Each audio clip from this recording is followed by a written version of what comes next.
Hello, exiles.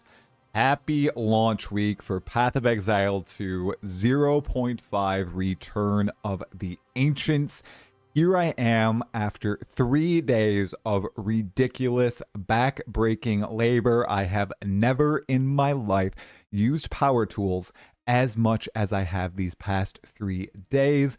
My kid's new playset is 100% built. Everything is level. Everything is tightened, fastened together. We've got the tube slide, the double slide, the fireman's pole, the rock wall, the telescope, tic-tac-toe. The sandbox is good to go. All that's left for me to do is unload 50 bags of mulch and spread it out, and we are done. You guys, never have I ever felt so relieved about a project in my life. You can see I've got little burns on my shoulders here. You know, I can show those off a little bit. I might show off the playset in a little bit, but I hope you are all doing well. Today, as always, you guys, we don't just do the yapping with no agenda. We have multiple things on the docket. Path of Exile 2 and not.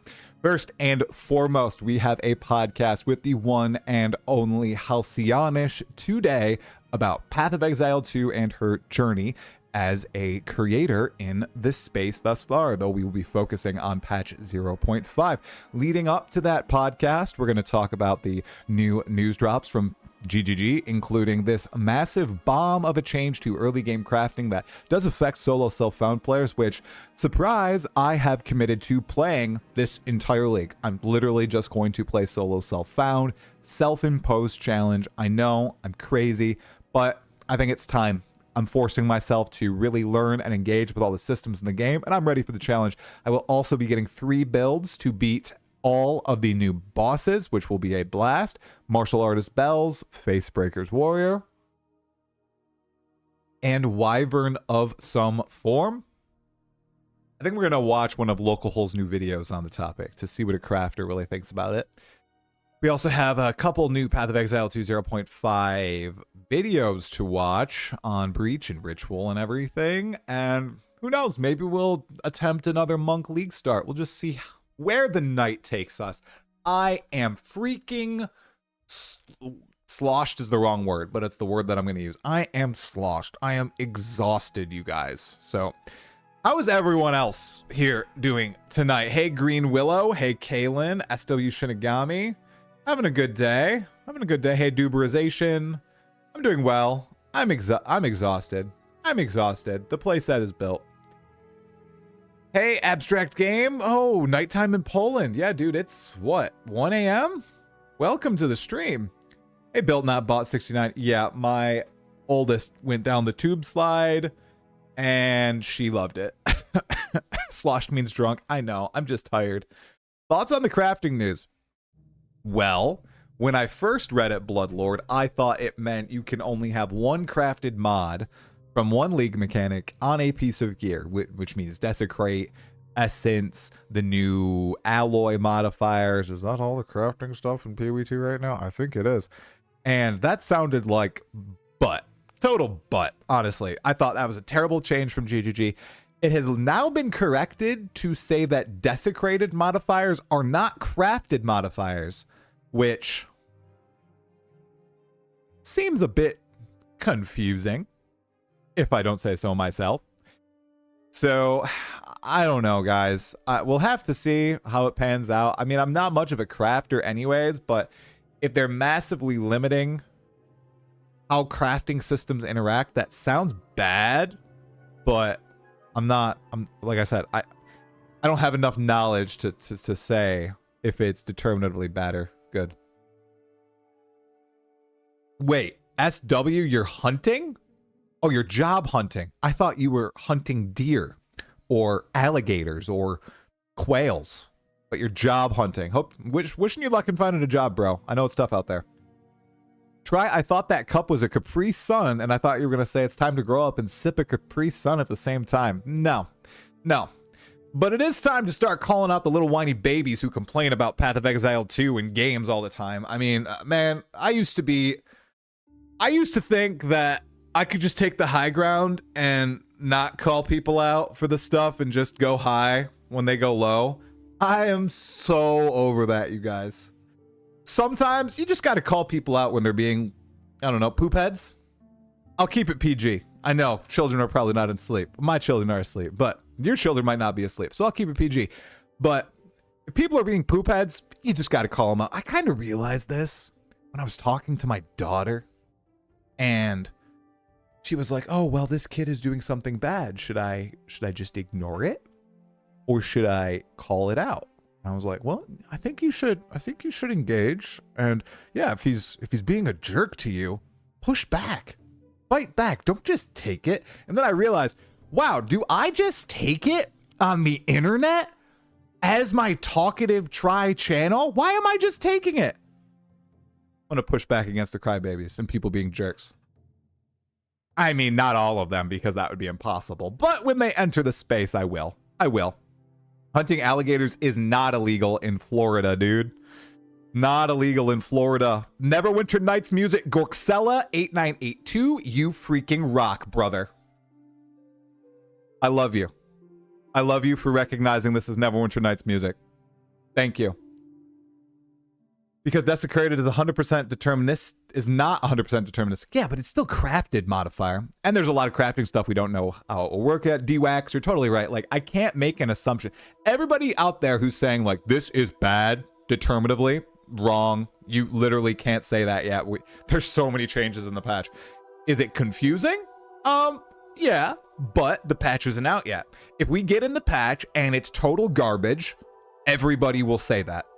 Everybody will say that, and everybody will notice it very quick, including myself, because I'm playing SSF, and I'm going to rely on crafted stuff the whole time. There's another drama already? Oh, yeah, people crashing out over the crafting changes. But, I mean, they were crashing out over lack of balance changes. Ugh.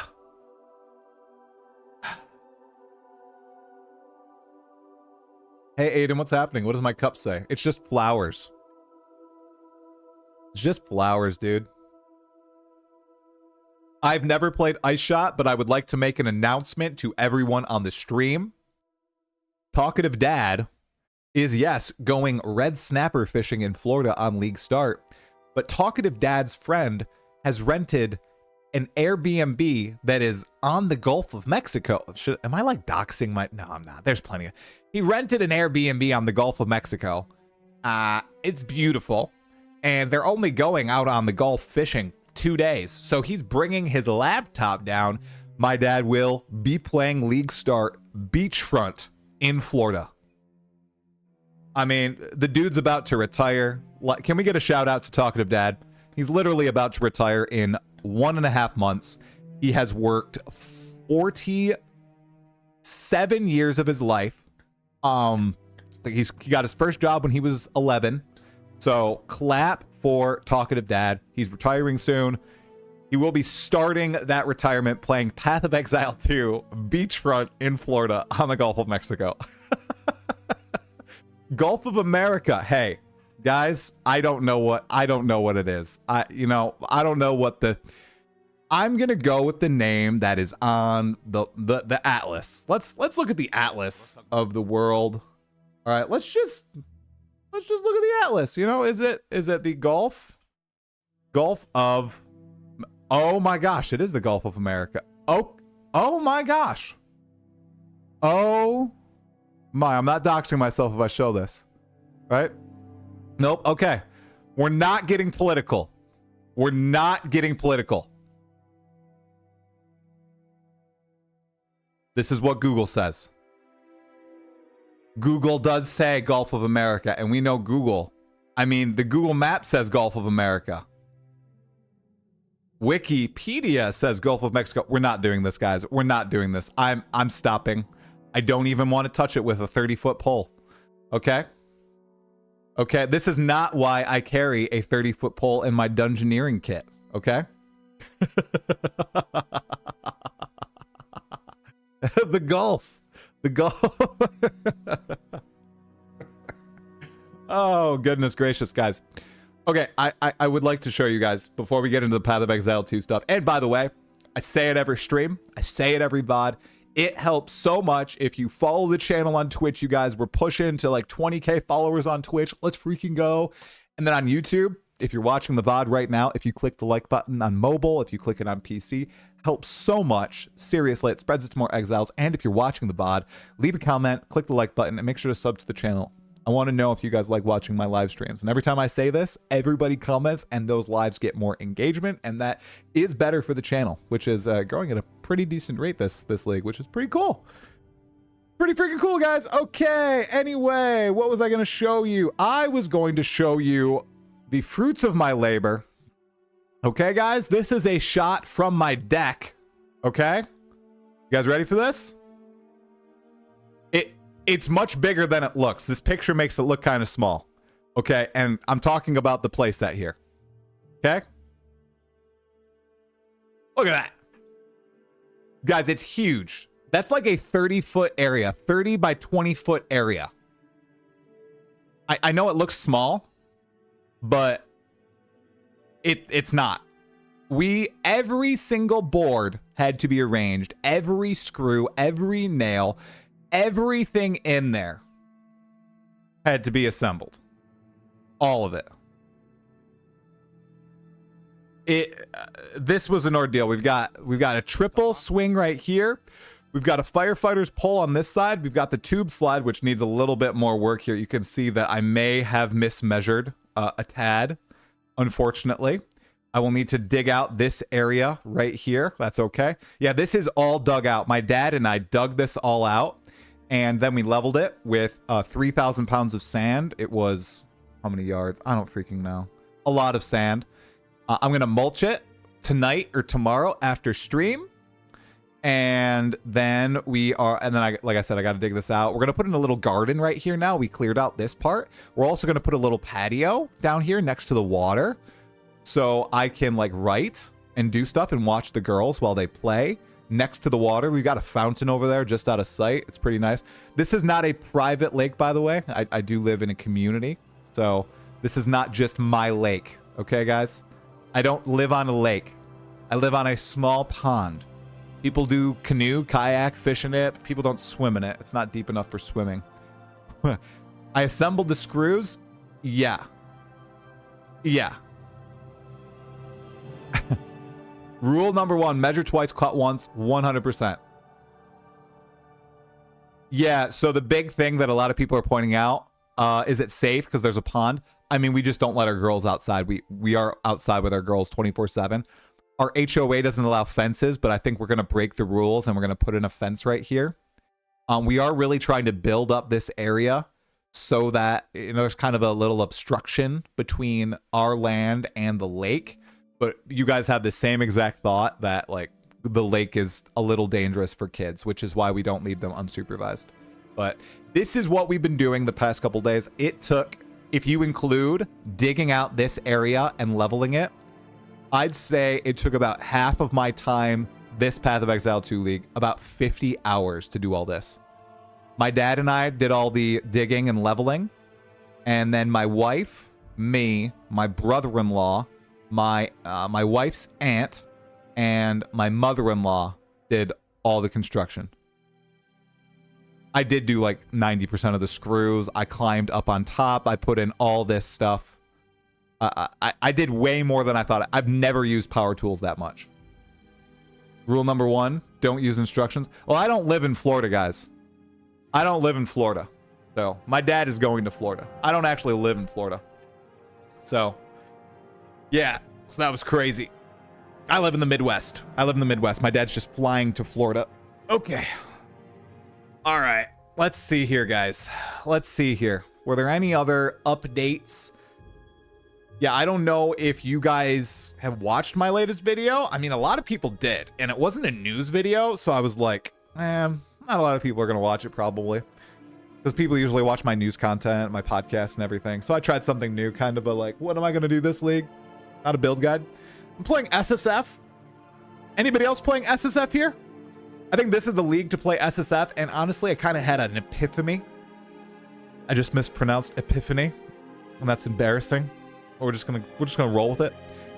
I'm gonna play SSF. I just don't want to be in the rat race anymore. I just feel like for what I do in the game, I want to clear all the pinnacle bosses. I want to beat the quest lines. I don't need to play SSF. Or sorry, I don't need to play trade. I'm not getting giga powerful where I can one-shot uber bosses and clear the screen and one click. I don't play for that. I play to beat the bosses, and I think it'll be a far more fulfilling experience, albeit longer, in SSF, but I'll learn a lot more of the game too. And I think that would be beneficial for me. I think I'll have more fun learning more about the game, and I think that would be pretty entertaining for all you guys too. Let's see. Let's see. SSF nerf. Ah, that's fine. Blah, blah, blah, blah. I'm fine with the SSF nerf. The Wheel of Fate was insane. Watch the clip on the latest video. Oh, Cloudy Sand. Thank you so much. Talk to a pro, but HOA rules can't put your family at risk. They may be forced to put up a fence if they don't let you. I would love that, Secure Tom. I will look into that. SSF is the way. See, X Rival X and everybody else. Wow, a lot of people doing SSF. Shout out to you guys. I am going to do an SSF crusade. Because I think that by far... Wow, Rise of D's. Thanks for the prime sub, brother. Appreciate it, man. I think that there is almost like a stigma that people who say they're going to play SSF feel superior to others. And it almost puts a stench on SSF for some reason, when I don't really think that should be the case. I think it should like be, guys, SSF lets you play the game at your own pace, not against others, not PvP. You can still be challenged. You're like playing against yourself. It's like a race against yourself instead of a race against the sweat. Hey, thank you so much for the $2, dude. Dr. Checkmate 64. It's rain in Florida Thursday through Saturday, so my dad will definitely be inside playing Path of Exile 2. 100%. What was I gonna say? Yeah, like when I was doing the races these past couple weeks, a month at this point, I almost realized that racing against myself and kind of the progress of my peers and meeting my close friend group, my brother, my dad, my friends that play now, my brother-in-law. I got like 4 other people who also play, so like about 10 people that I can compare to, is far more enjoyable than like trying to compete against all these other people. I don't know. I kind of had that realization. PoE 2 patch should be up now for Steam and standalone? Valatus, what in the world are you talking about, brother? Launch is in 4 days. Trade is my favorite part. Well, a lot of people do like trade. SSF people are superior. I'm doing SSF also just to actually use the currency. Exactly nothing true. I feel like I'm going to get a much firmer grasp on the game.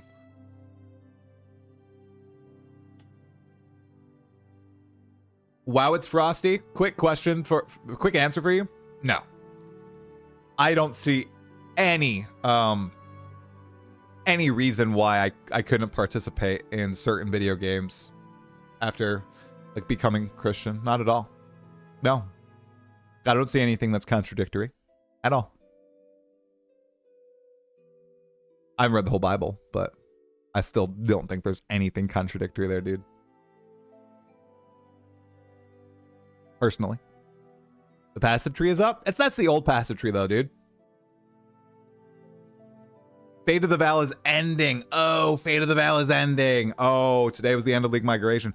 Oh, okay. So we got to go prepare our SSF stash today. Oh, sick. We're going to do that.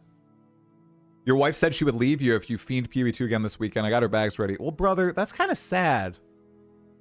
It makes me sad when significant others don't support something that you're super passionate about. I know you might be joking, but some people, they legitimately have relationships like that. Zyro VR, thanks for the 2 months, dude. Thank you for the Prime, Zyro. Is this Zero VR? And I'm saying Zyro like an idiot? In SSF, every decision you make has consequences. You think through your decisions before you hit apply. Well, I'm pumped. Like the whole reason I'm playing the game is doping of drops. That's gone in SSF. Is it though, Cretans? do you just have to look at drops differently in SSF? Say, you know, if you get a very powerful unique item that enables a certain build, well, then you got to swap to that build in SSF. Or if you get currency that's a tank, you just have to find a way to use it yourself instead of just selling it and solving your problems. I don't know, it's an initial impression. Yeah, while it's Frosty, I didn't have any that I don't want to watch with you all today. I want to analyze it here. Can I do the viral scuba dance? I definitely cannot. You can play that analyze clip though. What do I mean SSF stash? Ooh, this is fun. Because you can prepare your stash and all your different tabs and the layout before the league launches. My SSF tab, because I barely play it, is kind of trash. So I'd like to organize it. Essentially, I know I'm going to play 3 characters this league at the least, so I'm going to make a tab for my Wyvern Oracle. I'm going to make a tab for my Facebreakers Warrior, a tab for my Martial Artist, and the gear that those people will get. I'm going to make sure that they're all color-coded appropriately, so they don't have to finick around with it on launch day. You can prepare your stashes in Standard League, and then when the new league launches, your layout for Standard applies to the new league. What do I think of the crafting situation? I think we can't really decide on if it's good or bad until we get in game. When I initially read it, I thought it was kind of trash, but we'll have to see about it in game. They edited it to make sure that people knew desecrated modifiers weren't crafted modifiers, even though I definitely was under the impression that desecrated mods were crafted mods.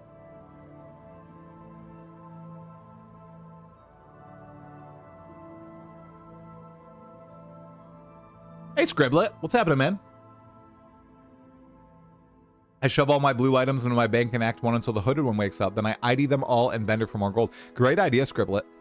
You did this. You hope it worked. It does work. SSF without currency trade is hard. Be prepared. Better trade league and don't trade. Trust me. Nah, Blaster Pro. I'm going to play SSF. I'm going to be ethical. I made the commitment. I'm going to do it. I'm going to challenge myself. I'm not going to give myself the cop-out of, oh, well, I can just swap to trade if I don't get the gear that I need or the currency that I need. No, I'm not doing that, because if I do that, I will swap to trade. So I'm going to push through. I got 6 months. My goal is to full clear the game. I got this. I got this. We'll see how fast I can do it. We'll see how fast this scrub can do it. My biggest concern in coming into this patch while it's Frosty. Wow. Great question. My biggest concern right off the bat is that the new league, Runes of Eldur, and all associated new drops will be so like convoluted or rare that it will make equipment upgrading difficult. Usually GGG is very stingy with league mechanics on launch, or they have been in the past, very stingy on how common they are, especially in Path of Exile 1. So I'm a little afraid that, you know, the example we saw for Runes of Eldur that we, in like, was it the Grellwood? Where we did the encounter and we got an Orb of Transmutation.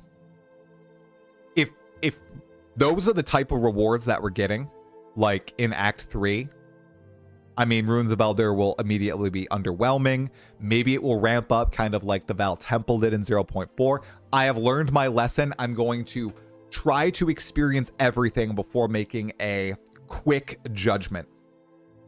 Seriously. I reckon you'll do it about 3 minutes faster than your brother. Dude, my brother should have smashed me in that race. I took a break today and we went and had lunch at my parents' house, and you guys are gonna like either think my dad is a god or start to hate him. And we carried up his brand new hot tub onto his deck. It was a 4-man job. It's a 4-person hot tub. And we had lunch there. We had a quick 2-hour break. And my brother was just telling me, he's watched the race multiple times since. He just knows he should have won. He made so many mistakes. And you know what, guys? He is 100% right. My brother should have smashed me in that race. Smashed me. Am I going to hardcore till I die? No, Coco Pochi. I'm going SSF. Not hardcore. Can you tell your dad to not use a build guide for 0.5? Oh, did I not say what my dad is playing? My dad is playing Ice Shot Snipe. My dad has been a prodigious guy that dies watcher. My dad is a big fan. He's actually practiced Twisters Act 1, and he's been speedrunning Act 1 with Twisters.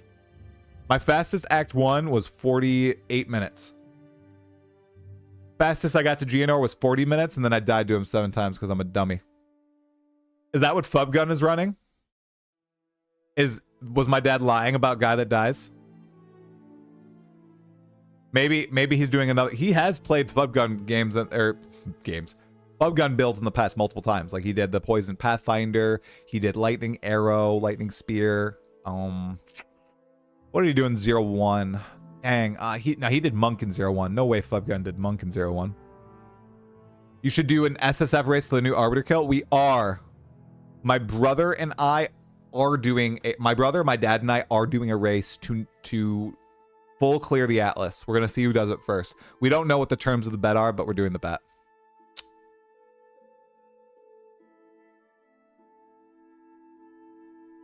You want a Pokemaster, but I want to play with the Gemling quality anything. Yeah, I wonder if they'll release those ahead of time. Dudes, my shoulders, look at this. Look at this. Oh my gosh. They are just don't pay attention to my weird rib thing. My wife points this out all the time as being like odd. Look at this. What? Oh, I gotta get aloe, guys. Okay, sorry, I haven't looked at myself all day, so I didn't know I was this burnt. Hey, good evening, Turnhead. I wasn't looking at my shoulders or anything like that. We were doing PoE 2 stuff. I swear. Okay. My brother's not doing SSF, but I'm far higher skilled than my brother. This is my clavicle? That's a clavicle? Right there? That's just a collarbone when you don't have that much muscle mass. I'm not reading that. I'm not reading what that chatter said. You can go screw yourself, chatter. I'm not even gonna read your name.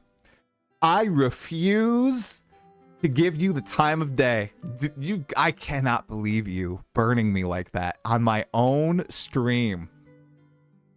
I'm trying my best, guys. I don't know. Maybe I don't eat enough food, but I feel like I do eat enough food, and I eat protein. I have girl shoulder. Okay. All right. I need to go put a sweater on. We're having Halcy on the podcast. Do I have girlier shoulders than Halcy? I don't know. No idea. Oh my gosh. All right. I'm sorry I said anything about... No, we're stopping. I'm not. No more engaging. More testosterone. What? Less soy? I don't have soy. Protestanon 2534. Okay. All right. Let's see. Okay, did you guys see the free cosmetics? This is our stalling content, guys. This is our stalling content. Did you guys see these new cosmetics? They're pretty sick. Eh? Huh? Let's see. All you gotta do is get to Clearfell. Okay? By the way, 50% sale. These guys are trying to rake in the cash before the game goes free to play in December. 50% off early access. By the way, you get half points too. Just saying. But still, $15 for early access, I think. That's pretty good. Okay, here we go. Come on, show the cosmetics. Show the... What is that? What the... Did you guys see that? Can we can you... Yo. What is it? Gen X Chris, thanks for the sub, brother. I appreciate the prime. What is this? What is that ability that he's using? Ready? This. New mace unique? That's the unique. Is this the cold mace? What? This isn't the cold mace. This is the ice mace? Does it have a unique ability? There's too much in this patch, you guys. There's too much in this patch. There's way too much in this patch. I just can't. Also, all right. I don't know who it was. I don't know who did it. But somebody clipped me being an idiot last stream and calling myself a tourist. And now, like, I got a whole bunch of hate comments on the highlight video. And I'm so hurt, guys. They don't want me to be in the clips videos, guys. Even Tourist has more knowledge than Try Talk. He doesn't even know my name. He doesn't know my name, dude. Look at, I got a defender. The Kavenge 201. Thanks, brother. Let's see. Let's go through these guys. I just have to. I have to do it on stream. All right, love that the time tag for Talkative Tribes, Talkative Tourist. Exiled the guy I'm playing into it. It was really funny. It was really good. Talkative Tourist is back at it. Wait, there was a really funny one here. All right. This is some crap. This is some crap. Petition to never post try. Oh, you guys can't see it. Petition to never post try again. Where'd it go? Where'd it go? Where'd it go? I lost it. There it is. My man. My man. I'm just get Fido period. Fido, I just want you to know I am going to clip bait the hell this league. I am going to clip bait the ever-loving hell this league, especially when I down all the new pinnacle bosses. Oh, guys, people do not like me. People do not like me, guys. I know it has likes. My goal is to get as many exiled again clips as possible this league, okay? All right? That's the goal. Okay? Like this. I know people. I stopped reading right here. This paragraph is about me. Please do not include any try trips. Talkative Try as a tourist. Unfortunately, he doesn't want to admit it.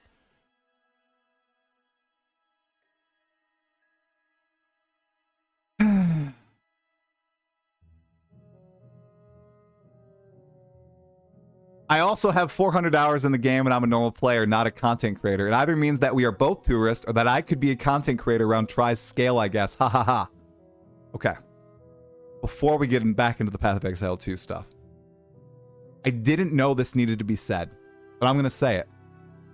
If you think all that is required to make videos on a video game is time in the video game, man, do I have some news for you. Oh my gosh. I've got 8,000 hours in Dota 2. 3,000 hours in Age of Mythology. 2,500 in Guild Wars 2. What other games do I play?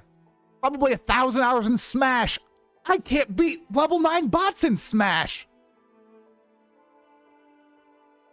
I can't even beat the bots in Smash Bros. I'm telling you, brothers, we have some P-brains out there. We have some absolutely unhinged, idiotic P-brains in the Path of Exile community who hate me because I don't play the game enough and I spend time with my family and I talk out of my ass when I play Path of Exile 2, and people do like that. It's just the truth. I don't know what to say. I am not an all-knowing player. I never pretend to be an all-knowing player, and that makes people seethe because a lot of these people, they have way more knowledge in the game than me, but they can't talk to anybody outside of their basement.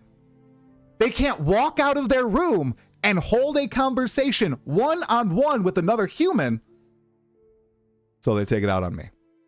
But they have more hours in Path of Exile too, so I tip my hat to those people.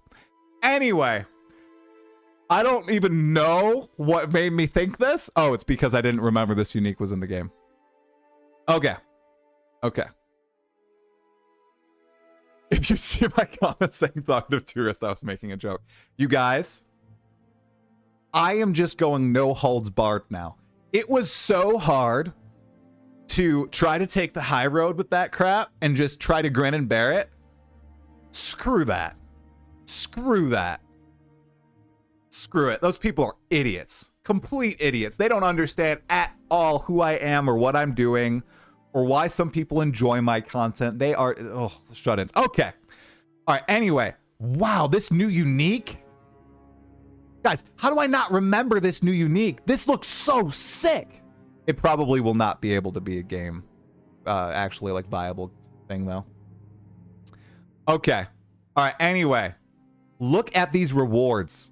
Okay. Here we go. Here we go. Here we go. Here we go. Okay. Come on. Come on. Okay. I got to call somebody out in the chat. By the way, Guild Wars 2 Asura, only players unite. Stinky D-Rat. Log in, man. Log in. Asura, the best race in Guild Wars 2, closely followed by Char. 100%. 100. Okay. Look at this. As Jesus once said, screw those idiots. No, no, no, no, no, no, no, no, no. What is it? Forgive them, Father, for they know not what they have done. That's the line. Oh, the Bible is full of these burns to haters, to people who just love to hate. It is so lovely reading the Bible and seeing all that stuff. Look at this reward. We've got some Diablo-esque cosmetics. You get to have carvings in your skin, your character skin, if you get to Clearfell. That's kind of cool. That's kind of cool looking. That's kind of cool. Look at that. Look at that. Does everybody have a unique one as well?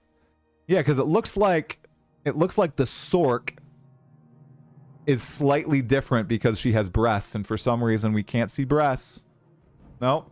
You can't see breasts. Okay. They're jiggling. That is hilarious. Don't try this at home. And then we get the portal for killing Count Geonor.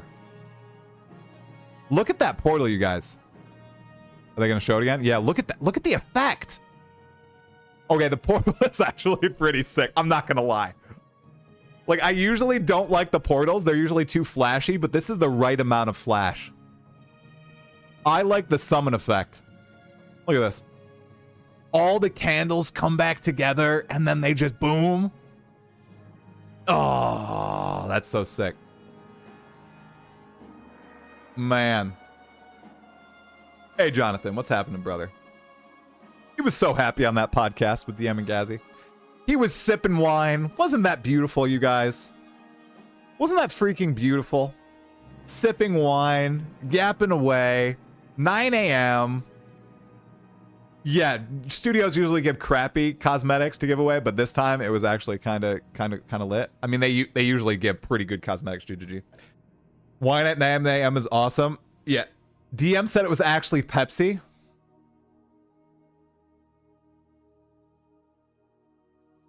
Jonathan, you gotta know that people will clip you and make emotes of you. And now there's like a Jonathan wide emote of him just... Dude, that is so funny that it was Pepsi. Oh my goodness gracious. Do I have to do all these tasks within a certain amount of time? Finishing the game? Oh, these tasks. Yes, by Monday. To get those cosmetics we just looked at, guys, you gotta beat Geonor by Monday. Okay? Wow, man. It was a Pepsi. That's beautiful. That is so beautiful, guys. Okay. All right, we got Halcyon in about 18 minutes. So there were 2 videos, and apparently they had a little bit of new info in them. So do we want to watch the Delirium video? Hey, at least it wasn't Coke. Man, I don't even drink pop. I don't even know. Wait. Oh, they're available all league. Oh, okay. Sorry. The cosmetics are not limited time. It's just the free weekend. So if you complete Geonor at any point, you get the portal. And if you go to Clearfell at any point, you get the skins. Okay, cool.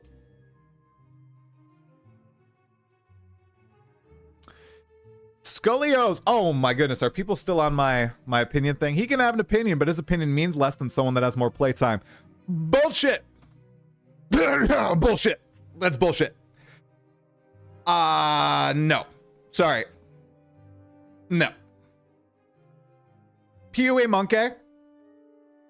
More playtime in the game in no way, shape, or form equals. Okay, let me read the rest of your. Okay, here we go. Okay, maybe I went too hard on you. He can have an opinion, but his opinion means less than someone that has more playtime, at least when it comes to this is what direction the shit game should be going sort of takes. I don't understand why that's controversial. If I play 3 games of basketball in my backyard, it probably doesn't qualify me to tell NBA what to change about their rule set.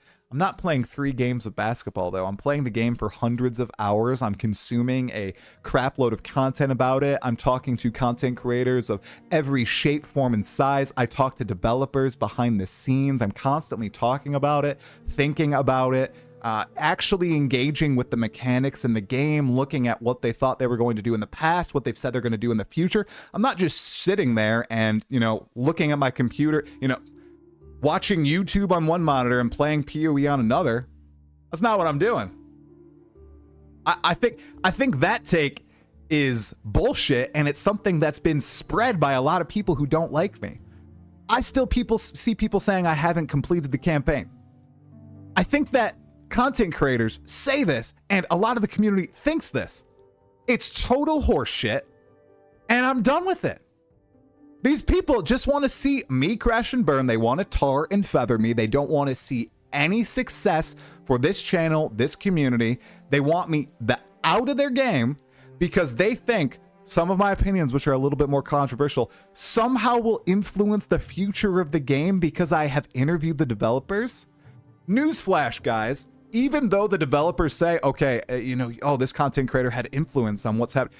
No, guys, the developers do not just look at what one content creator says and just make changes based on the game. Do you get that impression at all? The only content creator who has that sort of sway is Jonathan Rogers himself, okay? After watching that interview, it is obvious that when Jonathan plays the game, if he has a certain experience, he will alter the game based on that experience, such as the wolf example that he gave in the DM Ghazi interview.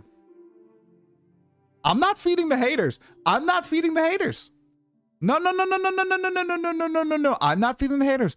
I'm honestly engaging with them at their level. That's all I'm doing. And I can call it for what it is. It's utter horseshit. That's what it is. It's not true. Okay. I'm not being reductive by dismissing it. What? I'm PoE Monkey.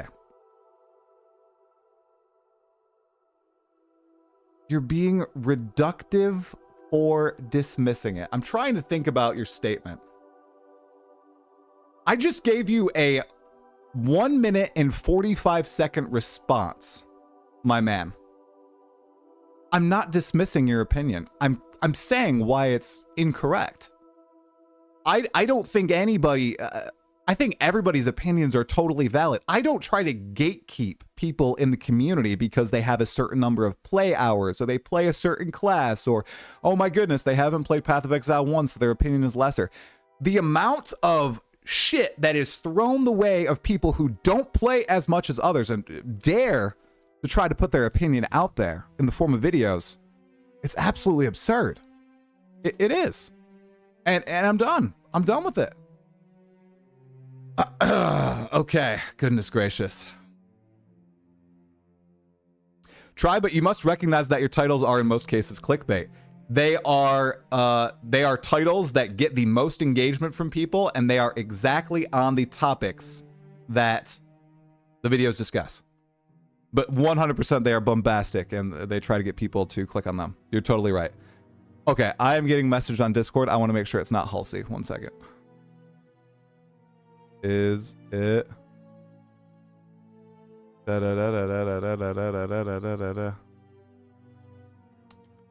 No, it's not Halsey. Okay. Let me bring this up. 1 second. She added notes?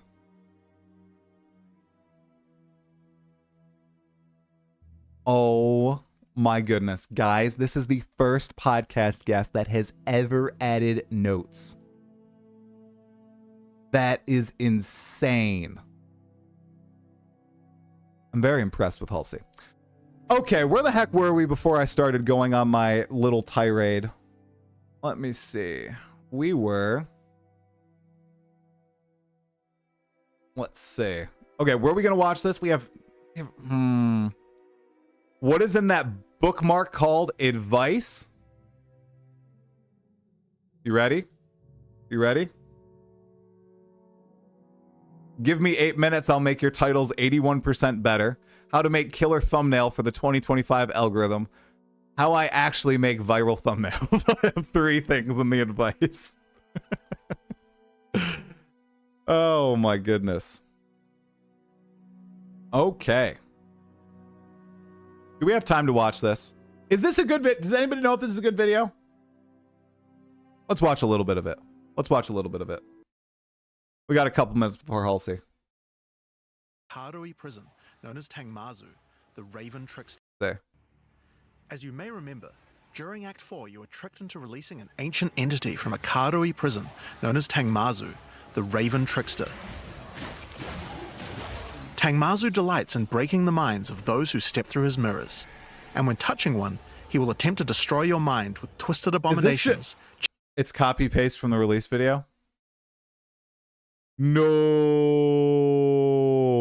Generated from your worst fears.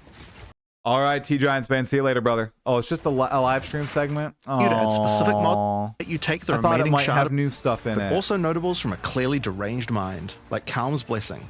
This skill allows you to ancestrally boost fire spells. But I don't even remember some of this stuff. This is because I've only watched the live stream once. So the delirium emotions will allow you to anoint brand new notables or keystones. The next fire spell you cast after using a war cry is ancestrally boosted. What the? I don't remember that.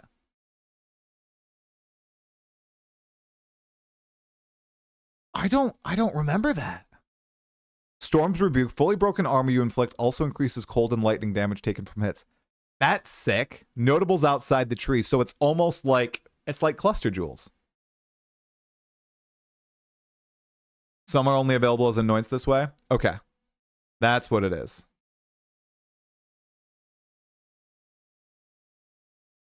Rewatch it then for the stall. Maybe I will. But I do have a podcast with Halsey today, and I'm freaking zonked after working the entire week. And most of the weekend. Uniques that were not available in the questline version. After doing a Grand Mirror, the decision of where to spread the fog can be important, because there are some potent emotions that only come from certain map bosses affected by delirium this way. That's so cool. Like all emotions, they can craft special mods onto jewels, but these potent emotions can create mods that you can't get any other way. So for example, potent liquid melancholy is an emotion that can only come from human bosses, and allows you to add a variety of on-hit effects. Also, you might want to try instilling amulets with these emotions. Define zonked. I feel like I'm going to fall over, dude. All of my muscles are sore. My body is hot. My mind is just freaking... It's over. It's over, man. They could have some interesting effects with some powerful notables that do not normally exist on the tree. Like Storm's Rebuke, which makes armor break boost your cold and lightning damage. But also notables from a clearly deranged mind, like Calm's Blessing. This skill allows you to ancestrally boost fire Nah, I don't want to crash out like that. spells after using a war cry. How about using an ancestral flame blast? I mean, who said that wasn't cool? That's kind of cool. Using an ancestral flame blast. I mean, when will you ever be able to do this in the game? Probably never. But it looked cool, you know? Now, just like before, you can also upgrade the league by getting... Yeah, but will you ever actually use that Bakuano? I don't think you'll ever actually use it in that scenario. Look how long it took to channel, you know? Now, just like before, you can also upgrade the league by getting points for a dedicated Delirium Atlas tree. But this now works in a much better way and has much cooler effects. The maps in the Delirium area of the Atlas give you Delirium passive points for completing them, so it's easy to see how to progress. Some nodes will add new types of mirror shard encounters to your deliriums. Like this one, which will pause the delirium for some amount of time, allowing you to more easily get to higher depths. Or this one, which adds extra delirium modifiers to monsters when you pick it up. There are also nodes that can add new types of drops, like this one, which modifies simulacrum encounters to add special liquid emotions, which can craft time-lost jewels. And nodes that apply to the Atlas mechanics of the League, like this one, which causes the Grand Mirror to spread delirium fog over a larger area of the Atlas, potentially containing multiple simulacrums. Alright, so that's the changes to... Okay, I mean, man, guys, there's so much I don't remember quite difficult from to roll. These reveals. Or nightmarish. Like, going into the end game at this point is going to be like a completely different... When you just first complete a ritual beast. in the endgame, Aoife, a lost... Like... In addition, each ritual you do in the area will add the monsters from the previous feel a ritual, little different, making the encounters much more because challenging of the more rituals you changes to complete. the layouts and Once you've completed hints them, forward, and then you got spend Runes your of Valder. tribute to get items. But the actual game, actually end game, unrecognizable, guys. Holy crap, 4 days away. More valuable than before. In order to gain an audience with the Nameless King, you need to sacrifice tribute to him. Any remaining tribute you don't spend can be sacrificed this way to fill up this bar. See, this is how I feel like I'm going to be able to get face breakers in SSF. Farming ritual. I was going to go for ritual first. Anyway, I think this is the way to go. Once you have enough tribute for an audience, return to the Wildwood to divine his location with the Nameless Shrine. His location will be revealed deeper in the Wildwood, and you will need to make your way to him, kill him, and get Aoife's body. Using her body, you can attempt to release her spirit, but this is when you learn about the true threat of the League. The Wildwood is built on top of an... We still use tablets, Miss Hanami. Tablets are used to enhance mechanics. Ancient prison. The King in the Mists didn't gain his power out of nowhere. He was granted it by an ancient being of darkness known as the Bodark, and the Nameless King's use of this power has been causing the prison to weaken. In order to prevent the Bodark from entering the world, a champion will need to enter its prison and beat him back, but those with a name are unable to survive there. In order to do so, you will need to transfer your name to another with a new mechanic in the Ritual League, the Rite of the Nameless. The rite will begin in a nearby forest. At first, it appears to be a regular ritual encounter, but that will soon change. The final ritual of the area will include the map boss. This is gonna be and defeating so him will juicy. give you a piece of the effigy onto And which so you will tough. transfer your name. But the ritual is still not complete. Once the map boss is defeated, the Atlas will open, and you will need to pick another adjacent map to continue the ritual.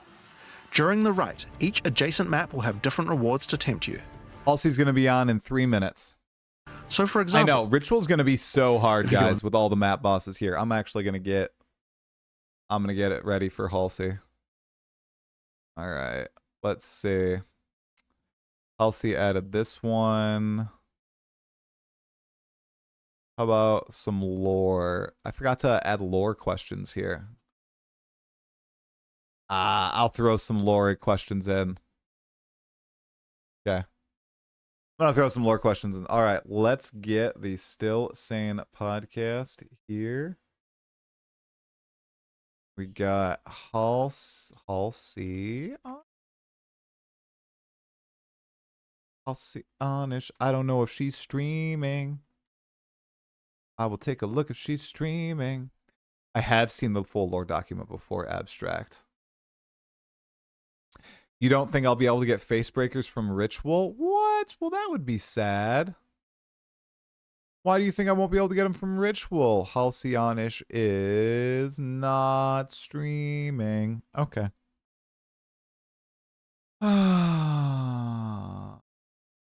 Is she? I'm just double checking. She is not streaming. Okay. So we will just get on a Discord call.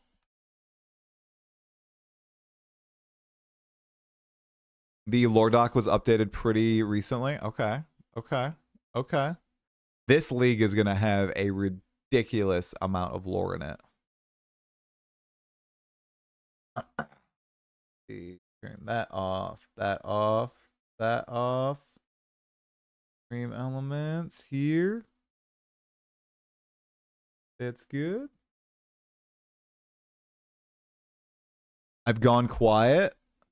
That is because I am getting Halcy in the call, and I was listening to those videos. Where is she? All right. Excellent. I forgot to add some lore questions. I know the Ang 11 lore already. I just know I will never put myself in a compromising position like that. Angorm will do it live. Oh goodness. Let's see if she remembers any of the lore. Oh my goodness. Come on. She remembers the lore, guys, right? Right? Very right. Here is my... I need to get my headset on, and we will go. A good build in 0.5 if you have two teammates playing together. My man, one of you could go Giga buffing, like Spirit Walker with some of those new uniques. I've never played a lot of group play, so I don't know what synergizes well together, you know? I know that there are certain combos that completely trivialize the game. Pretty sure the mode is photoshopped. Wait, well, didn't he get into... Okay, maybe it was photoshopped. Maybe you're right. Maybe, for some reason, I thought it wasn't photoshopped. You're probably right. It's probably photoshopped. You smart people. All right. Ready? All right, chat. I am going to slightly hide you. Okay? All right, she's good to go.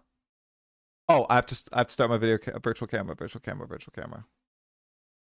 What percent of PoE 1 or 2 players know the lore? 2%, 3%, maybe? Would be my assumption. Elsie's right here.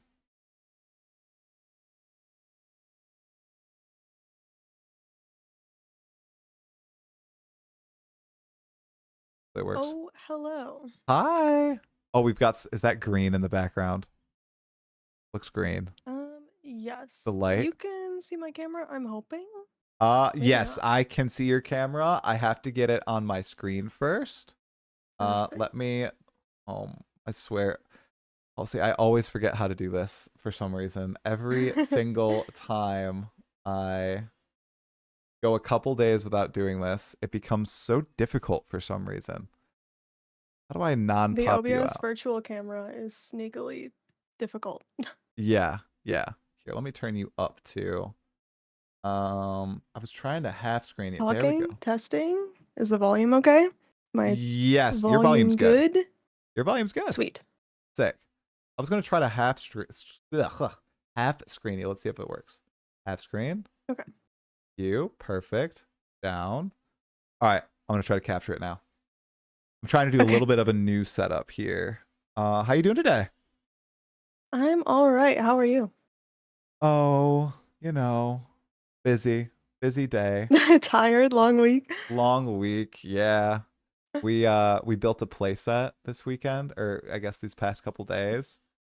And we finished today. A lot of Wait, work. that's so fun. Yeah, it's gonna be worth it for our kids. We're having another at the end of the year, so we're like, if we're gonna have kids for another 12 years at the age where they're like swings and climbing up 3 towers, might as well just build our own playset and everything, Yeah. Oh, that's totally gonna be like a core memory for them. 100%. Just- Yeah, going down the tube slide for the first time and it almost snapping because I did forget one little very important screw at the back. It's core memory. What? Everything has to be done perfectly. Not perfectly, but everything at least has to be rolled together, or else it can all just fall apart. And it is. I tested it.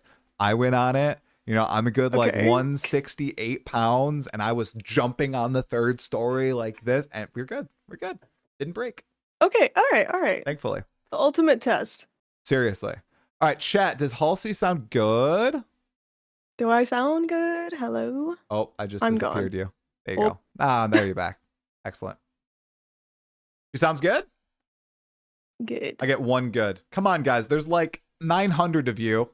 Come on. Although YouTube has a delay of 30 seconds, so I got to give them that. Is that by default? Good. So yes, it is. So there's the normal latency, which was at what I'm at. Then there's the low latency, which is Twitch's usual. And then there's the ultra low latency, which is like instant. But it requires so much more Thank you guys. I appreciate you. Very good. Okay. But it requires a lot more like, I'm going to say the stupidest thing, streaming power if you do like super low latency. Okay. So I just go with the normal. That makes way more sense because people on YouTube are always so behind. Like, yes, they are. I want to respond to your messages, but you guys are like 5 minutes ago. I know. And Twitch, it's like what, 3 seconds or something, and people are already reacting to what you said. So streaming power sounds cooler than bandwidth, and bandwidth is the professional term. I always appreciate when chat does know the word that I'm looking for. So. Okay, well, volume is all good. We got some notes here. We'll kick off the pod in a second. Do I sound good on your end? Am I all set? Oh yeah, you're good. And you see me, right? I did activate virtual camera. Yes, So I have it perfectly set up. Okay, sick. Okay, thank goodness. Yeah. Okay, awesome. Okay, I did forget lore. I'm like, everybody was like, ask her about the lore. She's been doing lore videos, and I'm like, yeah, I got to do that. And then I totally forgot to add more questions. But you were the first person in the history, 89 episodes of this podcast. I always say, hey, if you want to add notes, add notes. You are the first person to ever add notes. That's so funny. I felt, I don't know. I was like, I don't want him to do it alone. Like, he's asking me the questions. I feel like maybe we could treat it like a group project, you know? Not that the questions I added were that, like, I don't know, that's not like things that I necessarily am like, this is really important that I talk about, just that, right. You know, they're still good. I want to participate. Yes, I appreciate that. I always ask, and I'm always like, will this be the person to finally add and you did, so I appreciate it. Heck yeah. Okay, yes, I fixed it, guys. I did see that my volume was lower than her, so I've evened us out. I had to lower you by a couple decibels, but we're good now. We're both in the yellow evenly, so we're set to go. We'll go for about an hour. Sound good? Let's do it. Okay, I'm pumped. I'm out of water. That's okay. All right, 3, 2, 1. Hey, Exiles, and welcome to another episode of the Still Sane podcast. I'm your host, Talkative Try, and I am here with Halcyonish, a relatively new content creator in the Path of Exile space, here to talk about all things PoE 2 0.5 Return of the Ancients / Runes of Elder. That is a mouthful. Now, Halcy, I want to kick the pod off with the question that is rampaging across the PoE 2 community for everybody. What in the world are you going to be league starting here before we get into, your origins as a PoE creator? I was baited into the Spirit Walker, the Tame Bosses one. I have been practicing Twisters. Let me tell you, if you have not played Twisters, don't do it on League Start. It is so finicky. There's so many buttons. I'm notoriously a one-button builder, and this is not a one-button build. And you have to press your button like 6 times to do any damage, and you have to position yourself carefully, and you're playing an evasion character. There's a lot of ingredients here for failure, but such is the nature of Path of Exile, I'm like, I'm gonna overcome it. We're gonna Twister, and we'll see how it goes. You're bang on. I have warned people, including my father, who would like to start Twisters in a sense that just because you see, let's throw out a name, a guy that dies, clearing Act 1 in like 30 minutes flat, downing the campaign in 3.5 hours with ease does not mean you will be nearly as smooth as one of the best players in the world. And he scoffed at me. I don't appreciate that, but he can start with Twisters if he wants, but I agree with you. Twisters it's multi-button, especially on bosses, and you have to be cognizant as to whether or not you're like next to a wall, and if you're shotgunning, and there's all these things that you got to pay attention to that a lot of players, you said you're a one button player, a lot of people like one button builds. This is not that for a good section of the game. So, but you are getting baited and you're going to try to overcome it. Yeah, I mean, we'll see how it goes. But my plan right now Okay. is I'm gonna start with the tame bosses, Okay. and then, of course, get a face breaker and then do face breaker monk. Is that your plan? You're playing monk, right? I'm going to start martial artist and I'm going to do SSF. So like you were talking about overcoming the odds, I have committed to pure SSF this league. There's no chickening out and saying, well, if I don't get the gear I need, I'll just swap to trade. No, I've not given myself the out option. I want to push through and see if I can clear the full game with it. I'm going to go martial artist, and if I find face breakers in SSF, 100% swapping to something face breakers, just like yourself. But you said you're gonna do tame bosses. So the obvious question is, which boss do you think is actually going to be viable as a clear speed boss killer throughout the game? Anything but the shark. Really? I think the shark that goes underground and just like, what's the Pokemon that does the digging hole, like that one? Diglett? Diglett, yeah. Anything but Diglett. And then I mean, obviously we have to try the monkey. Everybody has to try it. Right.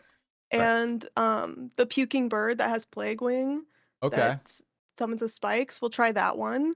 Okay. I mean, I don't know how easy it'll be how tame boss will work exactly. If I could just like get one and then get a new one and see if the new one's better and then go back, or like how it'll work.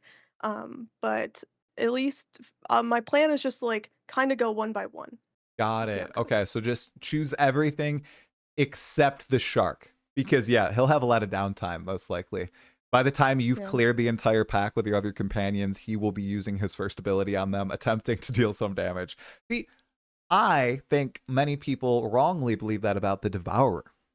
Is that who you were calling Diglett? Are you calling the Devourer Diglett? No. I think the Devourer is cool. Although the Devourer is much more fitting for Diglett, isn't it? Now that I'm thinking about it. True. I almost thought you were talking about the Devourer, and I was like, don't diss my boy like that, okay? Because no, I forgot that one existed. I think he'll be cool.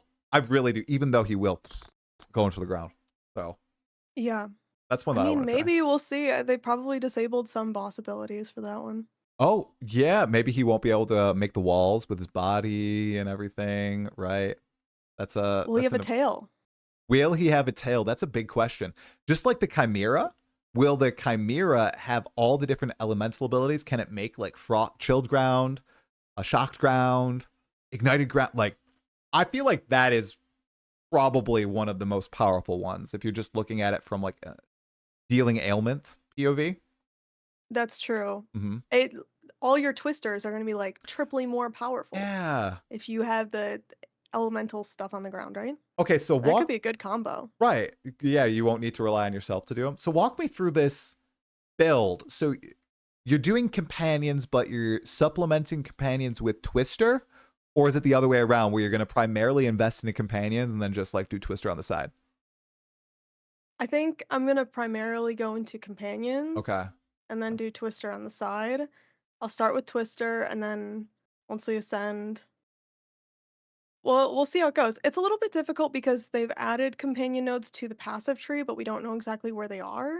So it's been a little bit, I mean, this kind of happens every league, is they don't really release the new passive tree until we get the update, so we don't really know where we're going to be pathing. We're just kind of like throwing spaghetti at the wall and see what the tea leaves say. So I don't know. We'll see how it goes. Yeah. Speaking of that, I noticed just about 6 months ago is when you released your first Path of Exile video ever. It almost seemed like I looked at your channel history. I saw you had some like horror game history and stuff. And then all of a sudden, out of nowhere, pops a Path of Exile video. I think the first one was like, my thoughts on Path of Exile after 1,000 hours or something. What was that? Was that just throwing it out there and seeing how it went? Were you streaming before that? What made you want to make some Path of Exile content? Because it got quite a bit of traction. I think I got recommended it on my YouTube homepage. So it went berserk. Yeah, I mean, it was kind of interesting because I wanted to do Let's Plays early on, and so I did a bunch of that, and I kind of got something going, very small, obviously, and then I took a break because life got in the way, and I always wanted to pick it back up again, but there wasn't ever like a really good time to do that. And essentially what happened is I went into like a little hiding hole. You know those like anime montages where they like hide in the basement and they like train up? That's basically what happened to me is like I took a break for a year, 2 years, whatever, and then, like, during that time, my friends were all playing Path of Exile, and they were just, like, downloading information from them to my brain, and it, like you just become obsessed with it, I think, at some point, and so I was like, I wanted to pick up this YouTube thing, but all I play is Path of Exile now. So I guess I have to do Path of Exile videos. Right. So that's how we ended up here. Oh, okay. So how long have you been playing? Has it been this past 2-3 years then? I think I've played for about 4 Or years, okay. but obviously the first year is always like I barely made it through the campaign and like Mm. I'm not even doing the league mechanic because I don't even know what a map is yet. So it's been a little while, Yeah. but there's still that intro phase. 100%. And did you hop right into Path of Exile 2 when it launched in December 2024? Yeah. Yeah, I didn't even know much about the development, like, Okay. previous to that, but obviously there was so much hype when Path of Exile 2 was gonna come out Yeah. that, like, I have a group of college friends that I have, like, a guild with, and so we all, of course, were just super hype and ended up playing in point 1, and then we're like, "This game is hard, and there's not a lot of content," and, the complaints continue. Really? Oh my. Okay, so what were your thoughts on 0.1? It was just really, really hard. I know that I know the game is nothing like it was back then, but if you could travel back and give like a TLDR of what you were thinking in those days, what would it be? I mean, I loved the campaign, Okay. like, I felt like when you first fight Geonor, there's nothing else like that in the game. I did think it was absurdly difficult. Part of it, obviously, as we know now, is like we have so much Path of Exile knowledge. And it was interesting too at that time. I remember they were saying that newer players did better than PoE1 players. And so I was like, oh, okay, maybe like all of this PoE knowledge is cursing me. Yeah. And I I did enjoy it. I played through the campaign, but I remember just, like, beating my head against a wall. I think I did the Raw fight, like, 30 times. Uh, it was rough, Yeah. but I like the aesthetics of the game. Right. The Jamin Raw fight was in, I don't know if it was 0-1 for me, but 0-2. I didn't whack my head against it, but it was a 17-minute long boss fight for my Huntress. I remember this. I had no flasks. I was bawling out. But that fight, I think, has made maybe more people quit than any other in the game, because it is such a check for your character, especially if you're brand new to like ARPGs and you don't know how all the systems work, dude. With the lightning and then it ramps at the end of the fight, the last 25%. There's so many mechanics ongoing, and that's already when your resources are low and your mind is racing and your blood is rushing. Oh, it's fun. Yeah. It is The really fun, but tornadoes it's come hard. through and you're like, "Please, please It not. goes Don't double up right. with the thing." And then It you does. have to get the rechargeable flasks where they gain charges every second or you're screwed. Like, it is a lot, yeah. Hey, I loved those so much, and now they're worthless. That goes to show you how much the game has changed.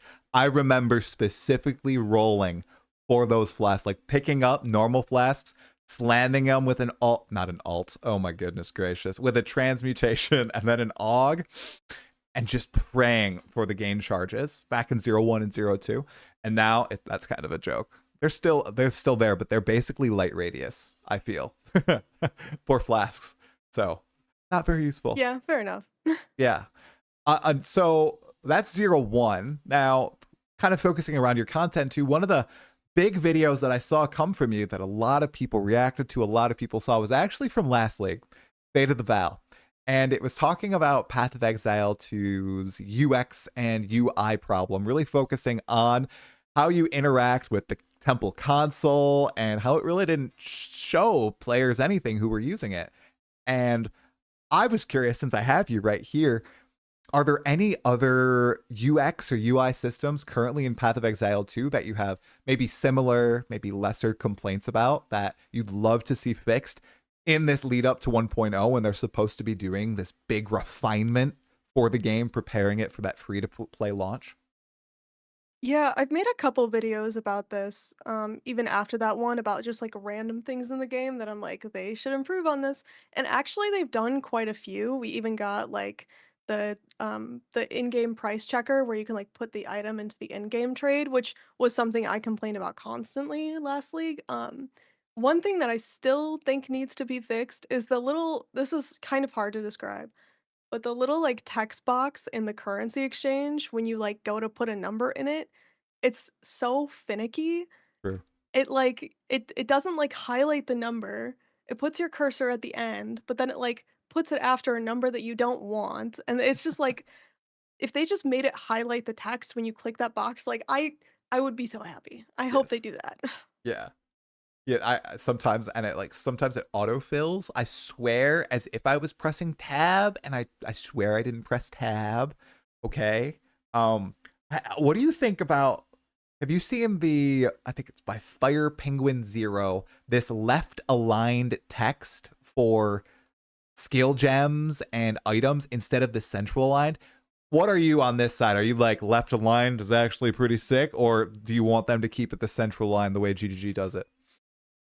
So, I have like a software engineering background, which is Oh why wow. UX stuff I'm like so willing to talk about because like that's kind of my whole job. Not that I do designer stuff, but I do live around like where do we put the text boxes, whatever.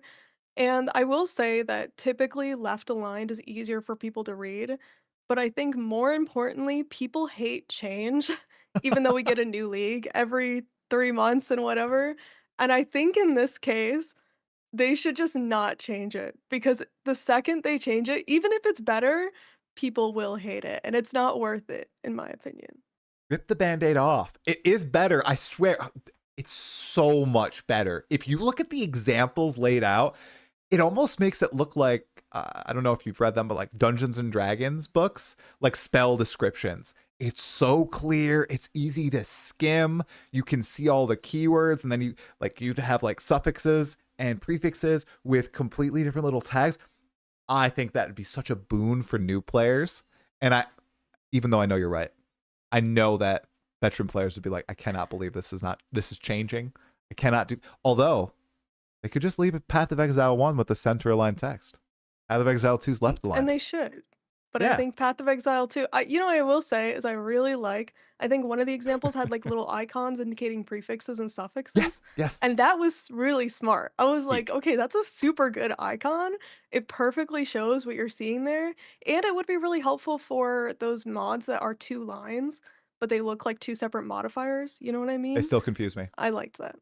Yeah. Yeah. Couple $1,000 across both games. They still confuse me. I'm always like, wait, how does this? Oh, wait. Oh, I rolled a multi-mod. Okay, I rolled a multi-mod, right? Because every time when I'm doing this, I still don't have prefixes and suffixes memorized. So I'm always pressing Alt. I wish they would add those little icons. That'd be sick. I also love what they did with desecrated modifiers in particular, where they have little green alignment to differentiate them from all the other mods. I wish they'd do that for all the separate league mechanic or crafting mechanics like essences, and now we're getting alloys. I know maybe that would end up looking a little bit busy, but it's something I've always dreamt about. Yeah.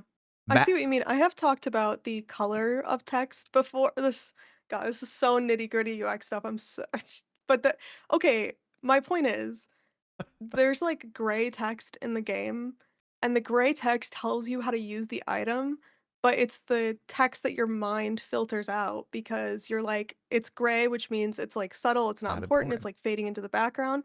But a lot of times the gray text is the most important because it tells you what to do with the item.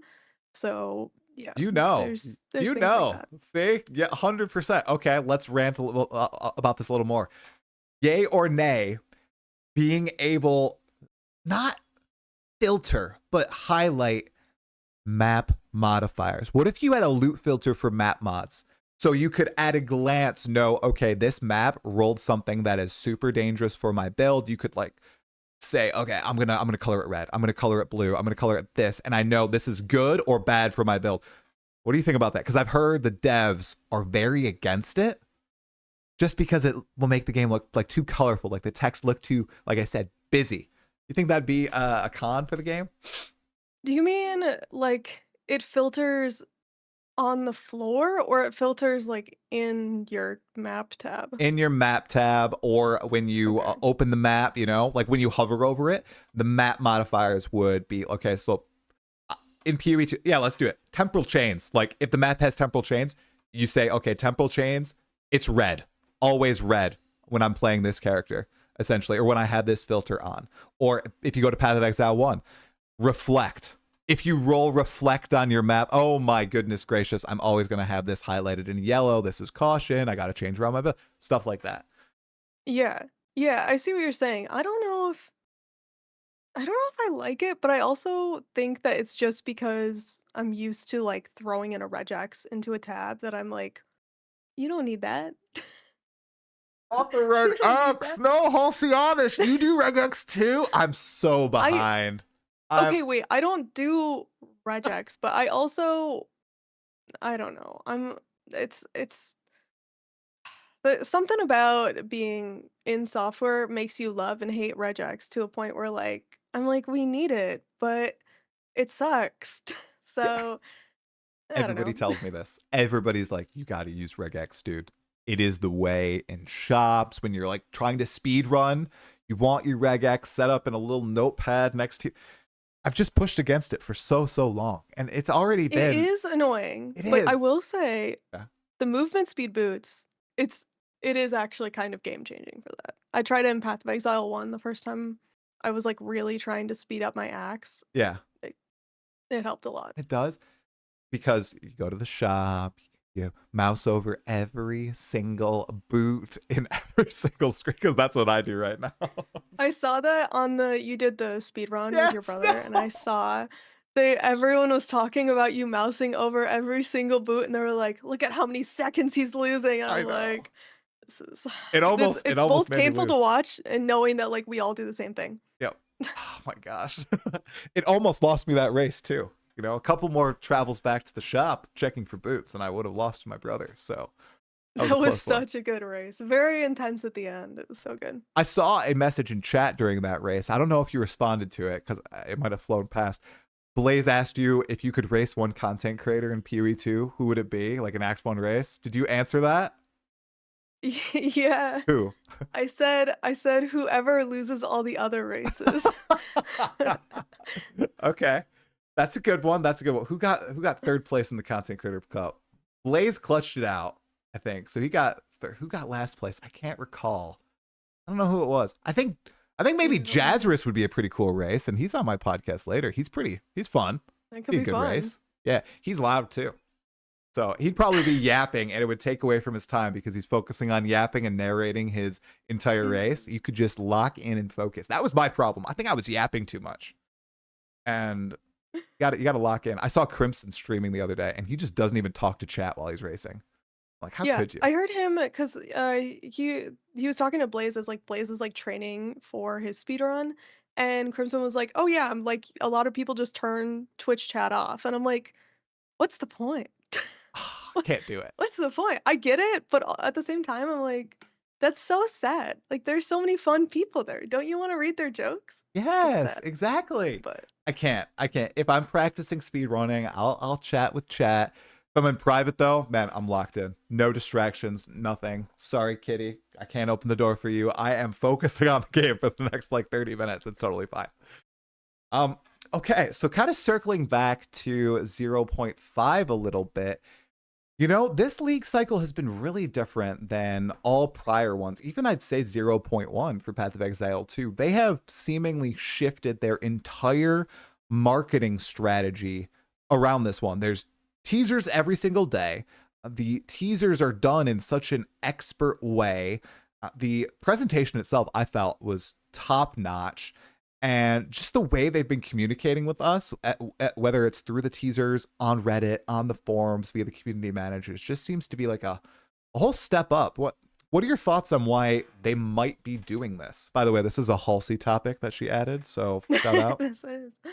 Yeah, this was one thing I thought was really interesting because we've never gotten this many cinematics before, and I was even trying to remember if we'd gotten this many like end game showcase builds before, because Mm, there's definitely been builds in the content reveal where people are like, "You showed off its skill, but it looked like trash. Like, why would we play that?" right. And this time they definitely were trying to combat that by being like, "Okay, look at how OP these builds are." And I just I think it's both very smart and very fun to see like the daily like, "Oh, what's the teaser for today?" And they even started posting like YouTube shorts, which I don't think they've ever done before. I was like, Not "Man, they're really. really upping their game." Mm-hmm. I mean, their titles also were taking on some classic YouTuber essence, I'd say. You know, you need to see these Yeah. ascendancy changes, you know, It's all caps. Exactly. I was like, "Oh, they're nailing the clickbait now There you too." Like, go. this is crazy. They're trying to help us all in the stall-a-thon. Yeah, Yeah, it's been really fun to see all of the different content they've been making just for leading up to this. And I know someone else mentioned this, I don't remember where, but since they have all these cinematics, it would be cool to see them in the game. So I hope that some of these we do get like the fortress coming up with like the Citadel cinematic and like those the new pinnacle bosses they have for each of the league mechanics. It would be really cool to have like a cutscene before you fight with like the Tang Mazu coming in with this big face. I would So love that yeah. for the initial run on each, especially. I heard that the PlayStation players, every time they boot up the game on console, they get the cinematic for the opening of Act One, essentially showing the hooded one getting trapped by Count Geonor, which it doesn't play on PC. I've heard some people say that it plays the very first time you ever boot it up, but man, I think it's a missed opportunity to have it also on PC, because I bet a lot of people, they'll skip through it, but sometimes they'll decide to let it play, and it might get them a little bit more excited about that story because, oh, they knocked it out of the park with that one. Oh, how Geonor lived up Yeah. to the hype. Oh, that's so cool too to know that it like plays on console. It's funny because I was like researching lore a while back and I was like, "Did you know?" I told my friend, right? "Did you know that Kitava comes out of the marble statue?" And they're like, "Did you not watch the cutscene?" I was like, "What cutscene?" Oh, Because it only plays the first time you play, and I wasn't paying attention. I didn't really know what was going on the first time, and hmm. so I totally missed it. And apparently, that cutscene exists. Like, it would be cool if we could see some of those again. Although I know people would just skip past them as well. It will. What happens is it does play every time you kill the innocents for the first time in Act 5, but if you press any button, it insta skips. So what happens is a lot of people will be like pressing buttons and miss that cutscene entirely. Unless I'm completely crazy, I'm pretty sure that cutscene plays every single league start. It does play. It Okay, Chad is does? confirming because I've done that, Okay. because I've tried to, and you can't replay it. It's okay. It's okay. I've outed Nobody will come after myself. you. Oh, Don't even worry. no. It. No, I know. Hey, I do it all the time. Don't worry. Don't worry. But you press a button and it just skips past. I missed it the very first time as well. It's just one time. It's like, I think it was a nail biter innocence fight for me, where I beat him with like almost nothing left, hands off the keyboard, and then a cinematic plays, and I was like, wait, what? Cinematic? No way. This is crazy. So totally get how you could have missed it. But you said you found this out via researching lore for Path of Exile. I've noticed that you've been doing some lore videos for PoE2, which it is a dying thing on YouTube, I must say. Sometimes people really are interested in it, sometimes people are not. So what really sparked your desire to maybe look into the narrative for PoE1 and PoE2? And maybe I'll dig a little bit into that more in a second. I think it's because I knew nothing about it. Obviously, I didn't even know what the cutscene plays, so here we are. I was, I mean, I don't know. I feel like every everybody kind of comes to some point in their Path of Exile experience where they're like, wait a second, there's supposed to be a story in here. And so I was like, this could be a fun thing to look into and then talk about. And so it just kind of happened that way.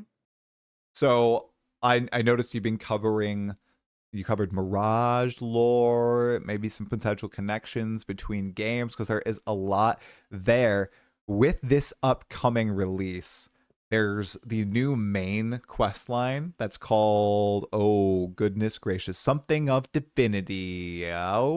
Origins of Origins of Divinity. Look, I don't know anything. See, you just corrected me. I've read that a million times. I have no idea. Where we fight the Arbiter of Divinity. Do you have any theories on what in the world might be happening with the ancients and this divinity stuff? No, I'm not No? totally sure. I'm guessing that the Arbiter of Divinity or whatever they're calling it is just going to. I'm confused about Okay. what we even do with the beast, to be honest with you, because we keep trying to kill it and then just resurrecting it anyway. So I'm guessing that we're just going to like pretend to kill the beast again and then we'll need it again. I think the Interesting. cycle will just continue. You think so? You think the cycle will continue? See, I think there's going to be a Giga Cataclysm. We're going to trademark that. Giga Cataclysm at the end of Act 6, and it's going to kick into motion the Ancients' plan. I did do a lore video on this about a month ago, where essentially they have a plan in place where if all goes to crap, destroy the world. Like if humanity is not able to overcome corruption and divinity and the beast, which I posit were all gifts that the ancients gave humanity, almost like a Prometheus giving humans fire scenario, then we're just going to do, a great flood, like Noah's Ark. Maybe a couple will survive and everybody else is going to die. And I think that's the storyline that they're trying to kick off, because with PoE 1, obviously it's more eldritch. It's more otherworld, like interplanar conflicts, and we can't really fathom what's happening. But with PoE 2, I feel like they're keeping it to Rayclast and the histories of Rayclast. And what better than to go into like the progenitors of the entire world and the plans they had for their children than this? Because I think this is going to be the first of the Ancients. We're going to get, War of the Ancients, Siege of the Ancients, Secrets of the Ancients, kind of like we do for PoE 1. So I think it's just the first domino to fall, but it will be really interesting to see what happens when it comes out on Friday. Another thing, do you skip past the lore or do you read all the lore on your first playthrough? Answer carefully, okay? I skip it. No, you can't skip it. No. Okay, it's not my fault. Listen, all these streamers are so fast at getting through the campaign, and I always feel behind. And I can't pause to read the lore. I have to catch up with them so I don't look like a casual. Oh, no. And so then I'll do another playthrough where I'll actually go through the lore. That's the plan. Okay. So first one, zoom. Because you don't want to look like a cat. Come on, take it from the person who many people believe hasn't finished the Path of Exile 2 campaign. It's okay. You just get a little bit of heat sometimes, and sometimes you gotta have an outburst. But for the most part, it's fine. Like going slow, I feel like, unless you are truly competing with these fast guys, which I know, man, I'm never gonna do. Are you like? Yeah. Are you a sweaty trader, or are you like trying to compete? I mean, no. Fast? No, am I trying to compete? No, but I do kind of want to be in like the same zone as like where people are. Like I kind of want to keep up generally. I don't like people will come into my chat and they'll be like, "Oh, thank God we don't have another person who's just like zoomed through the whole campaign." And I'm like, I'm actually trying to do that. I really am, I promise. So, I don't know, it's difficult, but I try, but whatever. It's a whole other vibe. Like it's a whole other just vibe. Keeping up to pace. It's something that I always loved in PoE 1 league starts, where they have the names and lights, where you can see how many acts ahead the best players are ahead of you. Like I remember being in maybe Act 5 when somebody finished the campaign, I think last league, and I was like, oh my goodness gracious, that's cool. but man, am I slow, and I think I'm fast with my 7.5, 8 hour campaign, right? I hope they add that to PoE too, so you can keep track of it Yeah. in game. I really We love don't that. have the yellow text right now, do we? No, They should totally add it. You know, my dream is to one day be on the Delve yellow text. Because, like, ooh, what happens in PoE 1 with Delve, there's, like, Steve, who always zooms past everybody, and he gets the yellow text, like, every day you see another thing like, "Steve has reached, like, 15,000 in Delve." And I wanna be there one day because I think it's possible. What he does is he waits, like, a week to just build up, like, 15 mirrors worth of gear, and then he just zooms past and you see the yellow text. So I'm thinking if I delve quickly in those first couple days, maybe I could get my name on the yellow text. you could do it. I hope that one day I achieve that. You could do it. Now, would you have a special name prepared for the occasion, for the announcement? X has reached this level of delve depth. Like the league, you're gonna go for it. Come on, it's got to be something I don't know. special. I do like clever names. I will say. Yeah. I see a lot of people, which is I understand when you're playing a lot of characters, it's fine, where they're like, YouTube X Twister early access, and I'm like, I get it, but at the same time, I like fun stupid names. So usually I do fun stupid names. So I'm sure it'll be something like that. The last fun, stupid name occurrence. It was during PoE 1 Mirage League. Like it was, I don't know if it was week 2. But I was still playing, so it must have been week 2 when Jenabu was banned, I think, from the game for the RMT stuff, and everybody renamed their characters to something to do with Jenabu, and then they went to all the Valdo's Void maps, and at level 100, they just kept getting sent to the Void over, and like everybody sacrificed their characters just to have that like funny moment in front of everybody. Yeah. That's so funny. You do have to be careful though, because if you name yourself after real people, then you get in trouble. Oh, So. you do? Oh. Well, Jenabu isn't You also real, can't talk right? about specific people in chat. I don't know. I'm afraid to talk in PoE chat actually after I learned about the strictness in that chat. Just don't say toucan. You'll be fine. But Don't say toucan. I heard that this is total hearsay, but I heard from somebody that someone was discussing RMT, I think, like a streamer was discussing it in the PoE chat, and they got banned, I believe, from the game. So like I do know that the global chat, I mean, they drop the hammer sometimes. So you do have to be careful. You got to chill out. You just talk nicely. Just talk about PoE. Don't, let real world politics bleed in. And you'll probably be good. Because that's one thing that I always did and still do in PoE when I'm not streaming. I'm one of those people who loves having global chat on. It really feels like a fun community. It almost feels really old school. Like games I used to play, like Dungeons and Dragons online and all that. Everybody is generally really chill, at least in the global channel I hang out in, and they're all like helping each other out. Have you ever participated in global chat? What are your thoughts on that? I don't talk in chat, but I love to listen. I'm a Listen? lurker in the global chat. It is very fun. I will say, like PoE 1, there's like one channel that my friends joined that like the people in the channel name their characters very similar things every league, so they like keep the multi-league friendship Yep. alive. It's very nice, actually. I do like global chat. There is a channel, and I'm sorry for shouting it out because people always get mad when I do it.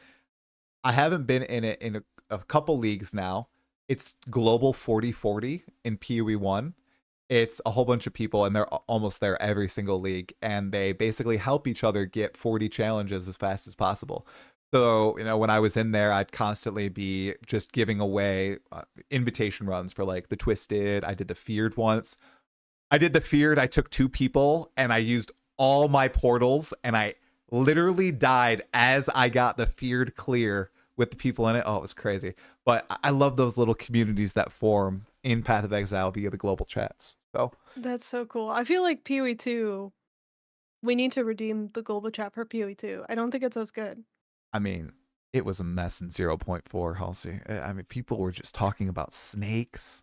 That's it. Aging out about the temple. It was a little fiery this last league. Yeah. What do you think about the overall community sentiment going into 0.5? We've obviously talked about how GGG is putting all their cards on the table with all of this hype leading up to it. I think we're gonna get the second most concurrent players we've ever had in PoE 2. I think a lot of people are gonna give it a go. How do you feel about the community? Let's say before the crafting patch note addition last night. All right, we'll remove that from the field of play, and we'll talk about leading Okay. up to that moment.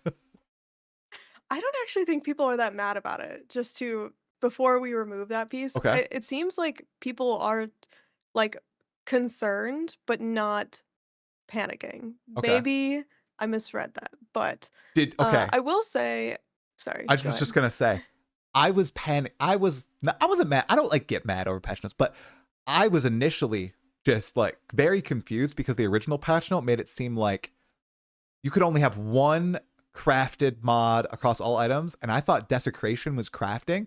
They updated it like after I had my initial reaction to clarify that desecration is not crafting. So you can have like one crafted, which is essence and alloy with desecration, which makes things better. But I initially was like, this is such a crazy change. So you literally are like siloing out an item per league mechanic? That's sad.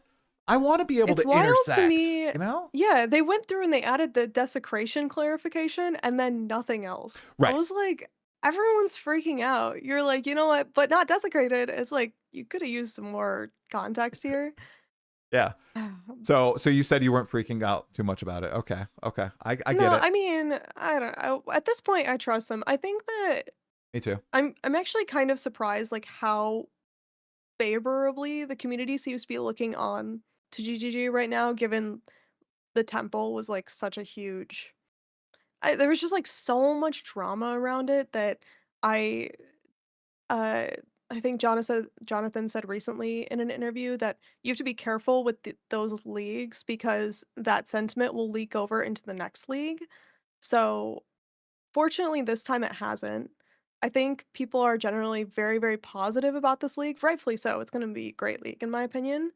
And I really liked the dev interview with Ghazi and DM because I think that we got to see a different side of Jonathan and Mark during the interview where they're like talking more as players and not necessarily as developer. I mean, obviously, like they're talking development stuff because they make the game, but we did get to hear more about just their experience within the game, and I think it does allow us to like trust them a little bit more. And so when it comes to the crafting stuff, I mean, I don't know. I guess I didn't.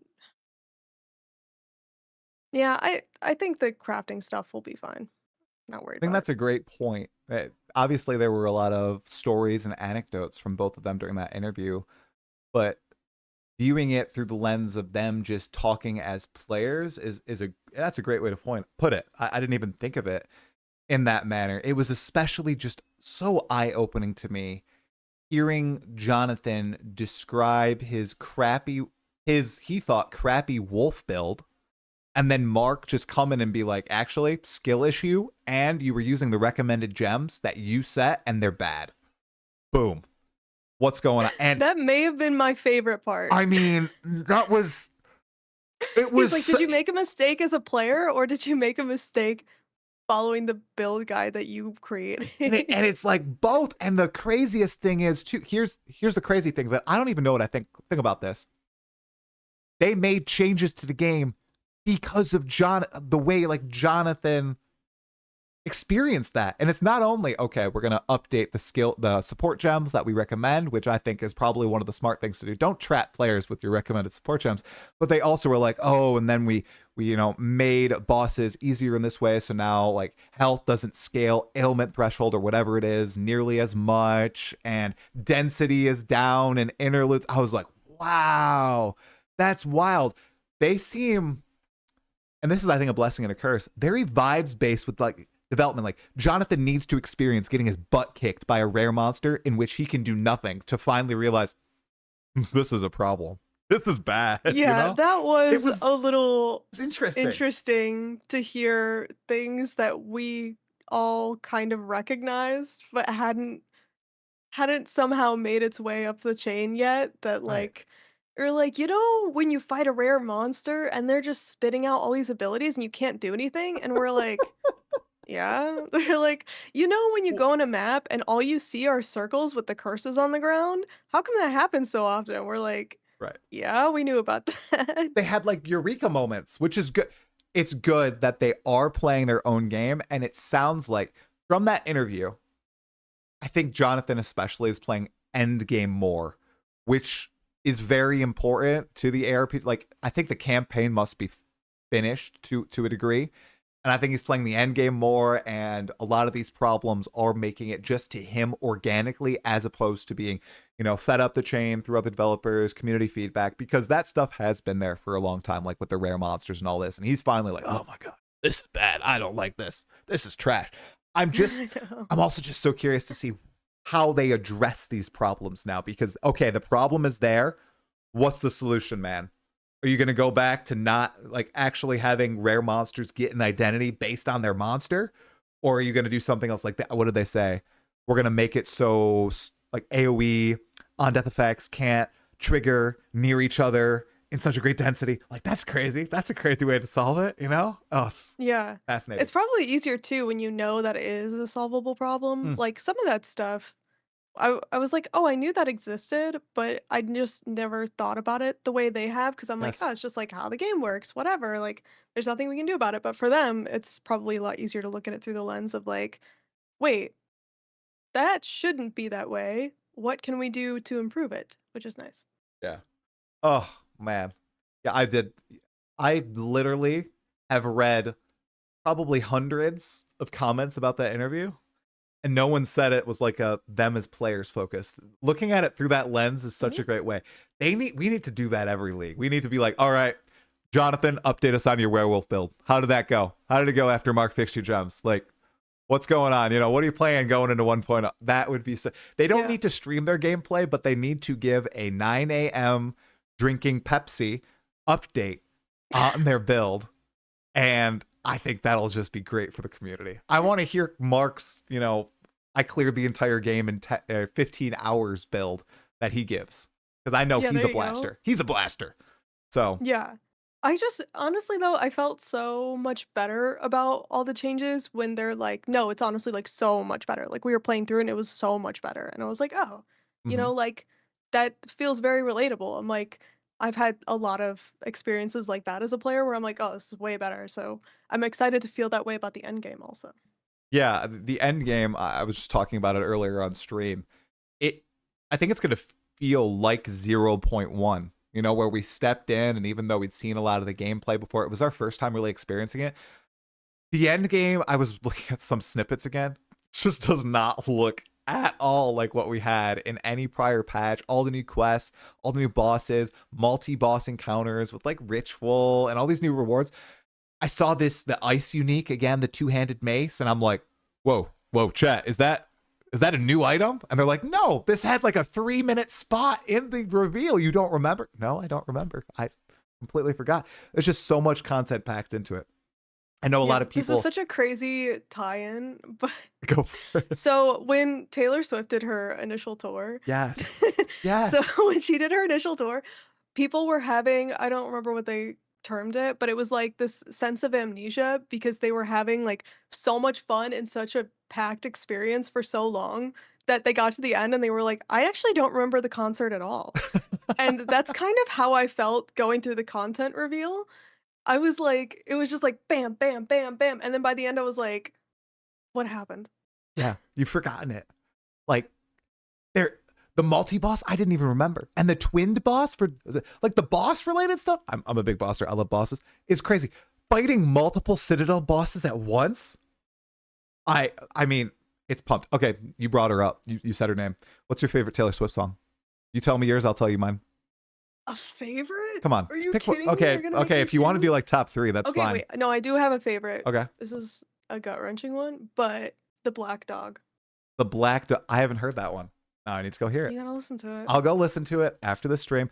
Mine is all too well 10 minutes. So I mean, that's a solid pick. That's you got my 10 minutes to spare. 10 minutes. What else are you gonna fill it with? It is beautiful. I was in the top 0.01% of Taylor Swift listeners on YouTube Music last year. And it was because during work, during like long data session, I just had that on replay over and over. I love that song. Yeah. So good. Okay, Taylor Swift Nice. intermission gone. Okay, we lost 75% of viewers. That's great. Love to see it. My voice is also completely dying. Back to the endgame stuff. A lot of people are kind of strategizing their Atlas this league. People do that a lot in Path of Exile 1 with the Atlas skill tree. I don't really think this has been something that people have done in PoE 2. But at this point, everybody's like, all right, I'm going to go and rush Ritual because I want to dominate the unique market, or I want to farm this specific unique, or I want to get the Raven staff, right? Do you have a specific mechanic you're going to be focusing on to start League Start? And why are you going to focus on that mechanic? I Too much. I keep thinking about this over and over again, but every time I decide, I'm like, no, I should do the other one. But wait, there's a different one I should be doing. No, I should be doing no. I think right now I'm leaning Ritual because some of the uniques look really good. But I also want to do Breach because I want that Breach shield that goes like, and Yes. I think that's how you get it. Yep. And I don't know, they all look good. They do. They do. I'm with you on Ritual. I want to play Ritual. I want to try to get like face breakers from the uniques maybe, and met the Bodak boss fight looks sick as well. I really want to try that out. I'm really hyped for the bosses. On top of that, how do you think these are going to scale into late game farming? Because obviously with like Ritual, we saw you can be fighting 6 bosses at once. What is the field going to look like 2 weeks in when people have their builds online and are actually engaging with these post quest line? How is that going to look?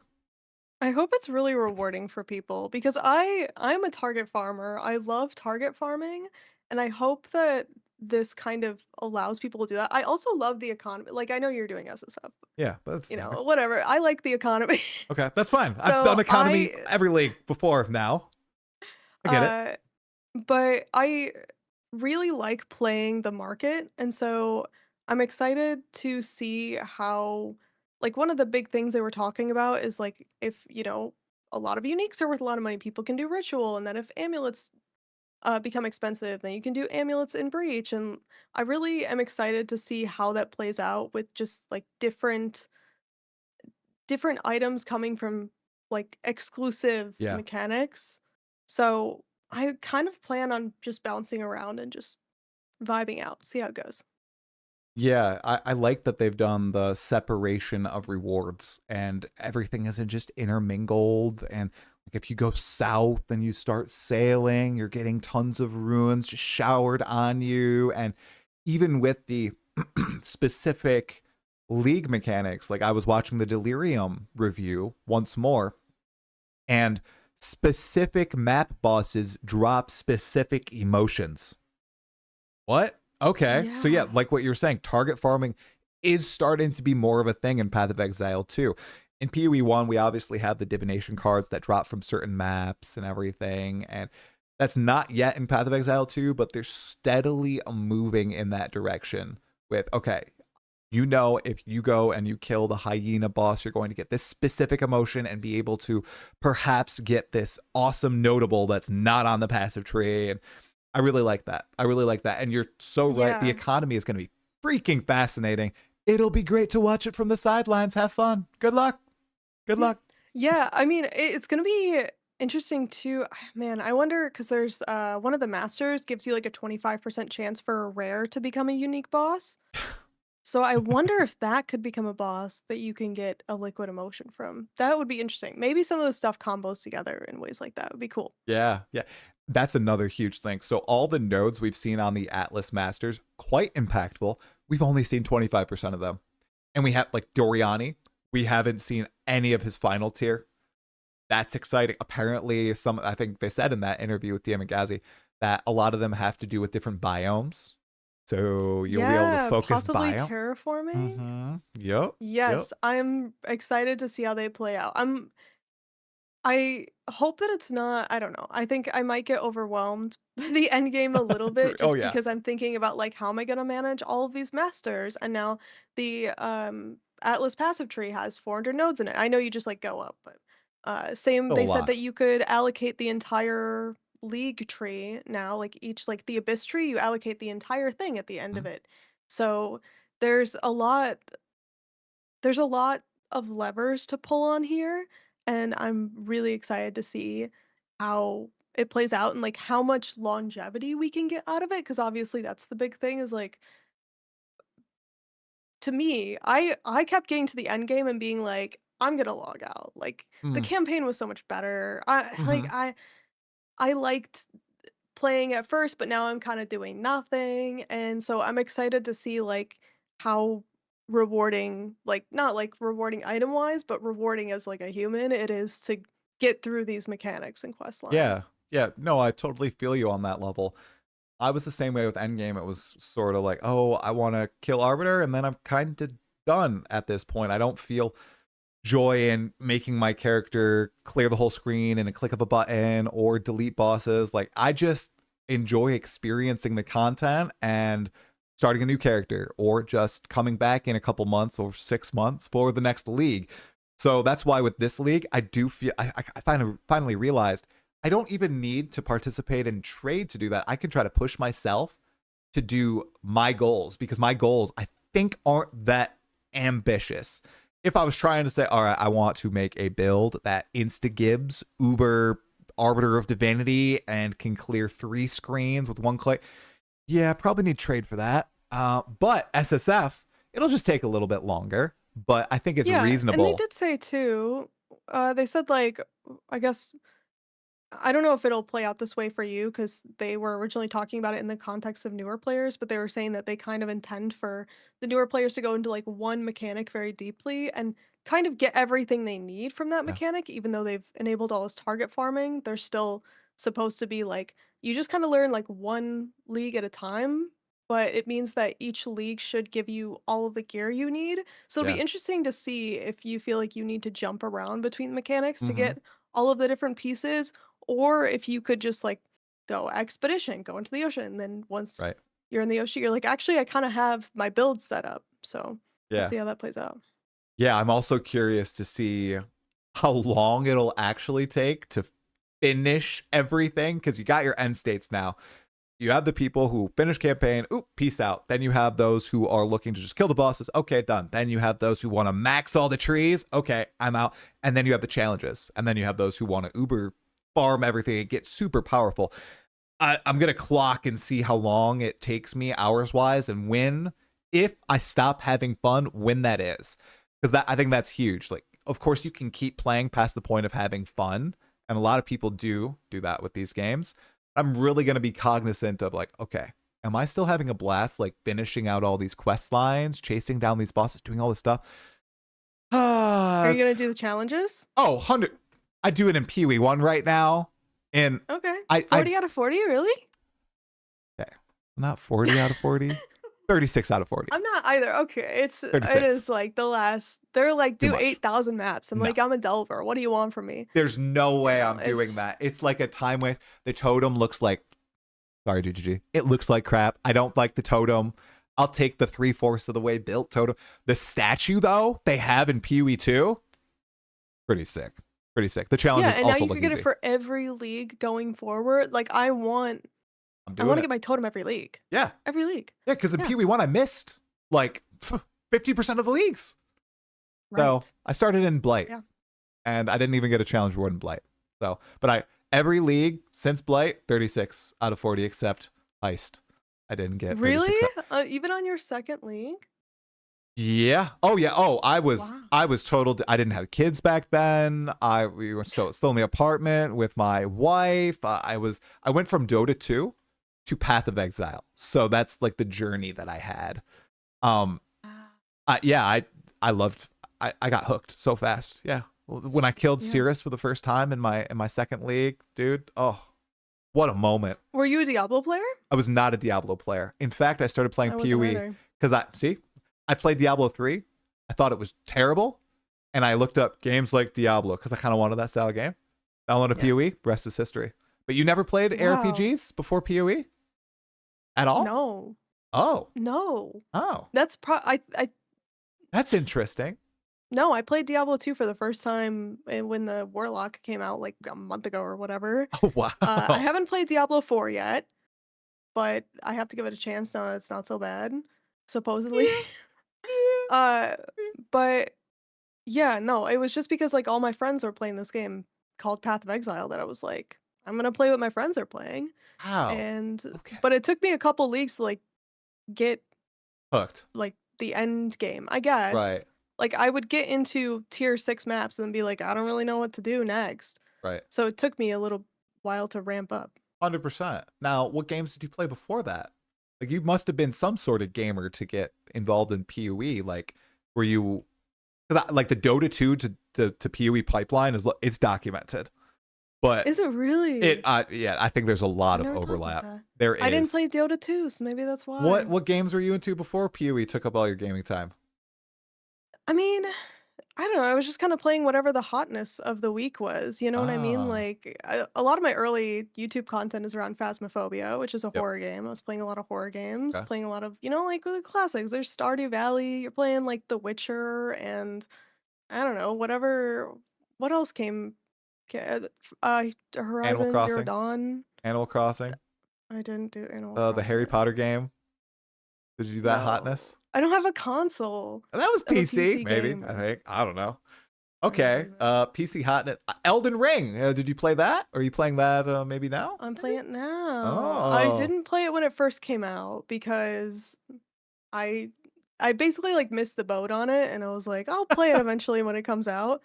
And so now I'm playing through it and it's an amazing game. I did play Dark Souls 1, so there's that. Oh. Okay, so you're a but- veteran. Elden Ring should be easy. Come on. I wouldn't call it that. played DS1. Compared to the Come on. How long I did knew it, how the game worked. how long did it take you to kill the first boss in Dark Souls 1? What is it? The Temple Beast? I don't even know what it's called. The Asylum Demon. How long? Let's How am I supposed to remember how come on, long just that try. took? Okay, here you go. How about this? Did you realize you had to find a weapon? Or did you try to kill it with the hilt of your sword for an hour and a half like I did?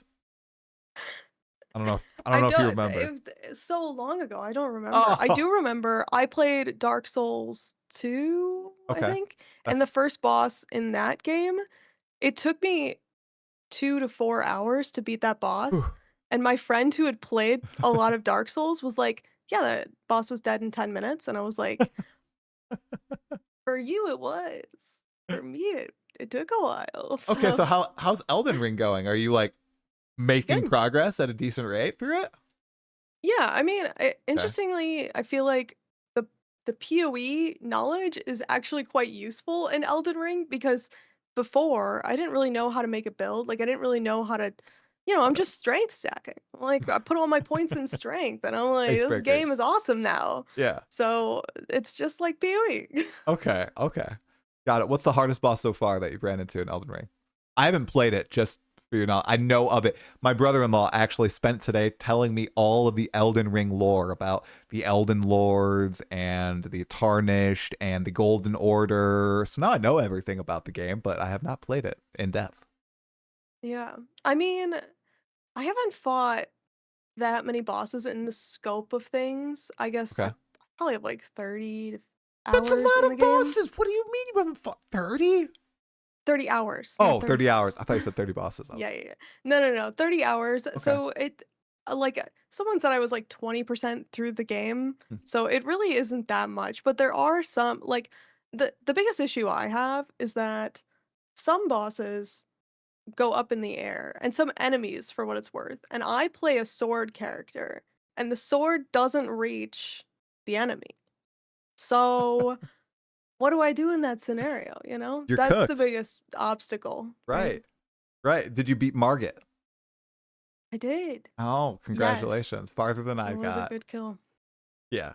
That guy. It's a tough fight, to be fair, because Margit has like 4 weapons and the long stick like clips into the terrain, so you think it's shorter than it actually is because you're like, oh, that won't hit me, and then it just like comes up out of the ground.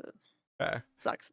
Yeah, that one I got to 10% once and then I never got it below 75% again after that 10. I don't know. I locked in for one attempt and then I just couldn't push it any further at all. So we'll return to PoE 2 in just 1 second to wrap things up, but have you also played No Rest for the Wicked? I think you were playing with Blazeworks, right? How do you feel about that game? I played it recently. pretty good, I think. I don't Go vibe. listen. This is I do like the game. I think it's a good game. I have an issue where I die a lot in games, and I don't like facing punishment for my bad playing skills. Okay. So that game, dying, kind of sucks. It You does. get set back a little far. I think if anyone's wondering about that game who likes Path of Exile, you should actually totally try it out. It's very fun. They're adding a lot of cool stuff to the game. Um, I don't know, it was a little bit intense for me, but I do think it's a good game. What the survival aspect surprised me quite a bit when I tried it. I did end up loving the game, but it took quite a bit of time in and really trying to understand the systems and kind of step back and play it as a very different game than PoE. You have like the food, you have the crafting, you need to actually pay attention to the monsters in all scenarios, at least the ones that I've encountered. So would also highly recommend it. Yeah. 1.0 And is I moving actually out. love survival crafting games as well, and I feel like it was the right balance of survival crafting and ARPG. Like more Yeah. ARPG, but a little bit Yeah. of the survival crafting in it. Okay, before closing out with a Path of Exile 2 question, I was going to ask you about the picture in your background, the tree face. What is that? Yeah, what It's is the that? Deku tree. It's the what tree? Deku? What's the Deku tree? Am I outing myself? What is the Deku tree, guys? No. I'm so sorry. I'm so Chat, help me out no, here. chat, don't help her. All right, Zelda. Oh, see, I have not played. My wife has played. Oh shoot, no, not for the second time tonight. Oh gosh, no. I am not a Zelda player. I am so sorry. It's the Deku tree from Zelda. Oh, is this like in one of the maps in Smash Bros? No, that's a different tree. Maybe. I'm sorry. Maybe this is Ocarina of Time, right? Ocarina of Time. That is my wife's I favorite Crucify after myself? Okay. Link to the Past. He likes those two. Ocarina and then Link to the Past. What's your favorite Zelda? I mean, Ocarina of Time was my Ocarina of Time favorite. is your number one? I like music a lot, so it kind of spoke to me. I think I did 100% completion on that one. Yeah, we had one of the, when they used to sell like little books Yeah. that you would buy with all the secrets in them? We had Mhm. one of those. It was so fun. Mm-hmm. I used to get those all the time when I was a kid, and I'd always read through them cover to cover. Like I got one for Battle of Middle-earth, I remember. Okay, you said the music box, not Ocarina of Time. My wife has that. My brother-in-law got it for her for Christmas last year. It's so cool. That's so cool. I know, it's a good gift. Wow, I It's love a that. sick gift. It's really nice. And then I just noticed, you have a Divine Orb sweater? Is that Okay. is it a I don't know if that's like a Yeah. loop filter. It is. Did you make that No. yourself? I bought it. You It was, bought it. okay, there was an Etsy shop that said we print and we don't judge. And I was like, great. They're not gonna know that I no life this game for thousands of hours. I can get the sweater. So I There got you the go. sweater. There you go. It's sick layout. I like it. That's really good. I just noticed it said Divine. I was like, is it Divine? It is. And that is totally Yep. PoE loop filter text. Okay. Yeah, it's supposed to be, I wanted it to be like subtle. Like if you get it, you get it. If I you don't, literally that's just whatever. got it an hour and 10 minutes into the podcast. So, oh man. Well, Halsey, this has been absolutely phenomenal. Any closing thoughts on Return of the Ancients and what your plans are for 0.5 for everybody in chat and watching the VOD? I think I'm just incredibly excited for the league. I hope that we can just get hundreds of hours out of this one league. I think the way they talk about it as if like this is a revolutionary change to the end game, like I really hope it is for all the people who don't like the Infinite Atlas. I hope that this really does like make everyone happier in the game. I can't wait for Friday. Yeah, Friday's going to be incredible. One last question for you then. Infinite Atlas versus the Finite Atlas. Are you glad they decided to hold their ground but completely revamp the field of play with the Infinite Atlas, or are you still more of a Finite Atlas purist like in Path of Exile 1? I don't have a strong opinion You about don't? this. I like the Finite Atlas better, Okay. but it could just be that I like PoE 1's endgame better right now. So I don't. it's not like they should scrap the Infinite Atlas and completely get rid of it. Like if they can make it feel good, then they should make it feel good. Yeah, and like you said, we will find out, some of us on Friday, some of us 2, 3, 4 days time once we actually hit endgame. Halcyonish, this was phenomenal. Thank you so much for hopping on the podcast. Everybody watching in the live chat, I'll give her a shout out in a moment. And if you're watching on YouTube, description will have everything, your Twitch stream, YouTube channel, and any other content you're doing. I really appreciate you hopping on. I hope you had a good time. Thank you so much. This was so fun. And goodbye to everybody in chat. Yeah, see you Friday. Thanks, Halsey. That was awesome. That was really great. That flew by. Yeah, that really flew by. Thank you so much for coming on. The yappers. We just can't stop. We're stalling. We're stalling hard. I've got you and then Jazzarus on Wednesday. The master yappers, you guys. It's gonna be good. It's gonna be good.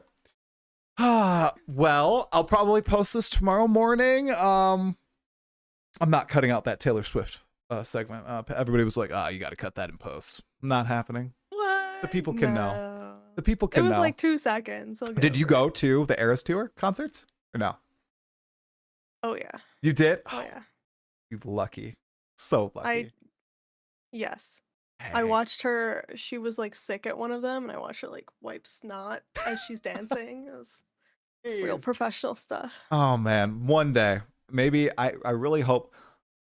Maybe I'm a bad parent. I'm indoctrinating my daughters with Taylor Swift music. We're starting with her OG music, you know, the ones that I listened to when I was a kid. They really like Love Story, and I mean, 4-year-old singing this is kind of weird. Never Ever Getting Back Together, but all those songs, they really like them. So I'm really hoping I can work them up, and then one day I can justify that. I'm gonna be like, hey, you guys want to go to a T Swift concert? You know, in 20, what will it be 20, maybe 2030, 31? I don't know.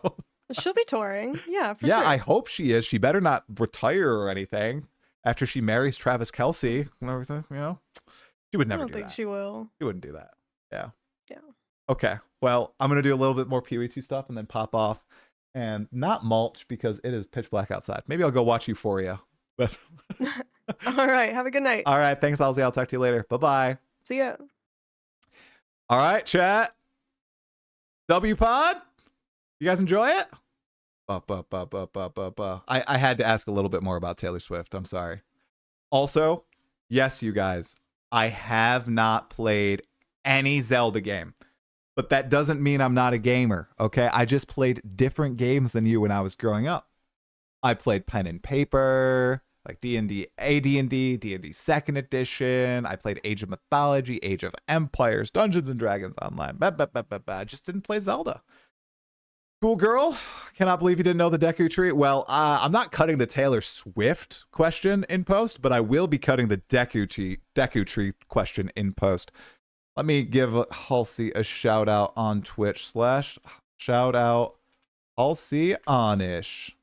I'm pretty sure that I spelled her name correctly. A Nintendo tourist? I am a Nintendo tourist. I play... Yeah, I 100% am. I play Smash. Smash and Mario on DS.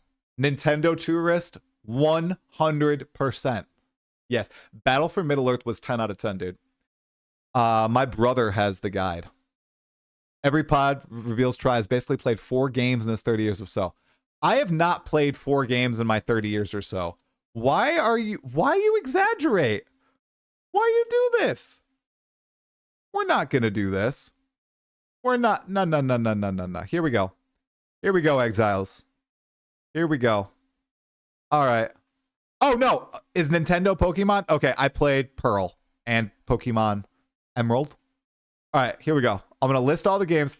Games I've played.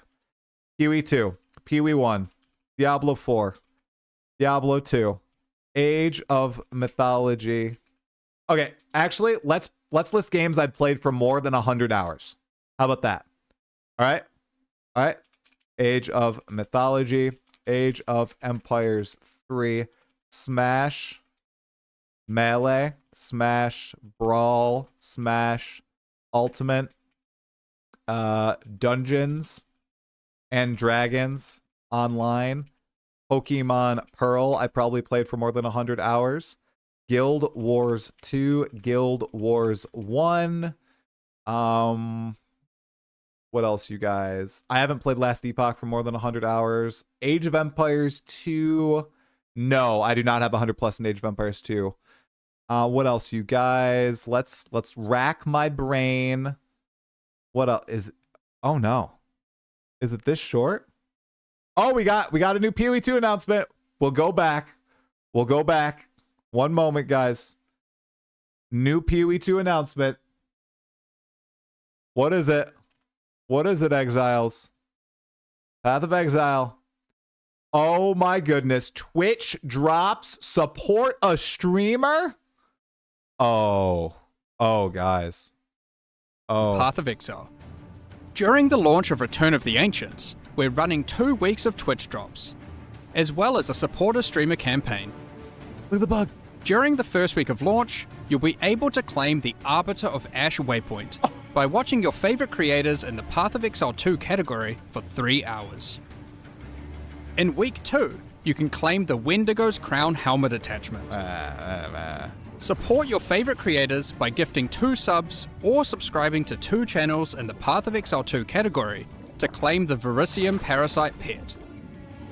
Embrace the Infinite Void with the Arbiter of Ash waypoint. The Arbiter of Ash waypoint is sick. Okay, the Wendigo, take it or leave it. The pet, I would appreciate the 2 gifted subs, guys. And the waypoint, amazing.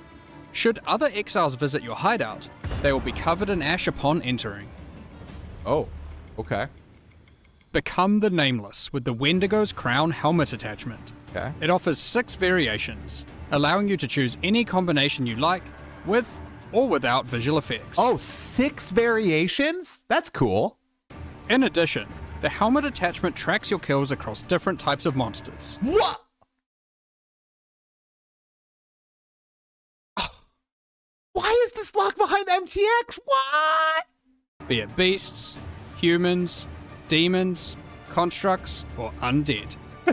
That's so... Not all Verisium spawns desperately want to end you. Some simply need a little love. Like this Verisium Parasite pet. Aww. That's a good boy. Oh, I take it back, guys. This is the cutest pet of all time. 2 gifted subs to a streamer, not your favorite streamer, just someone that, you know, Not all Verisium that you want to spawns see play desperately more want to end you. PoE2. Some simply need a little love. Like this Verisium Parasite pet. Look at him. Look That's at a him. good boy. What a good boy. All of these items are purely cosmetic and do not affect your character's power or progress Yeah, with the but this is so sick. You can track all the different monster types you helmet killed. attachment tracks your kills across different. Okay, that's actually cool. That's actually cool. I'm not gonna lie, that's cool. Like the Arbiter of Ash waypoint, just aesthetically, is the most appealing. The bug is the most financially appealing. I'll just be real. And this is the most cool gameplay thing. So, sick MTX. Oh, I appreciate you guys. I appreciate it. Oh, wow. Okay, well, those are cool drops. All right. Thick drops. Very nice. All right, where were we? Where were we? You guys are going to be really upset at me. Baldur's Gate 2, Baldur's Gate 1, Neverwinter. Nights games I've played for more than 100 hours. Neverwinter Nights 2. Hi, sweetie. Going to sleep? I love you. Maybe a little longer. Love you. Neverwinter Nights 2. Battle for Middle Earth 1. Battle for Middle Earth 2. I think there's 2 of them. I have not played Baldur's Gate 3, guys. I know. 100 hours. It's Rise of the Witch King. Okay. So it's Battle for Middle Earth 1 and then Battle for Middle Earth Rise of the Witch King. All right, what? I'm trying to think of other games I've played, guys. I didn't play a lot of games on the PS2, dude. Maybe the Godzilla game? Godzilla Monsters Smash. Oh, yeah. Minecraft. Minecraft. Oh, yeah. Spyro, definitely. I don't know which Spyro. Monster Smash game. Whatever the Monster Smash Godzilla game was. Yes, I heard Warhorse Studios is doing a Middle-earth RPG. That's pretty sick. No, not RuneScape. Not StarCraft. No. Destroy All Monsters. Godzilla Destroy All Monsters. That's what it is. No, I didn't play shooters when I was younger. Not for 100 hours. I played a little bit of Call of Duty on the Wii, and I played Combat Arms. That's it. Not 100 hours, though. No, not Fortnite.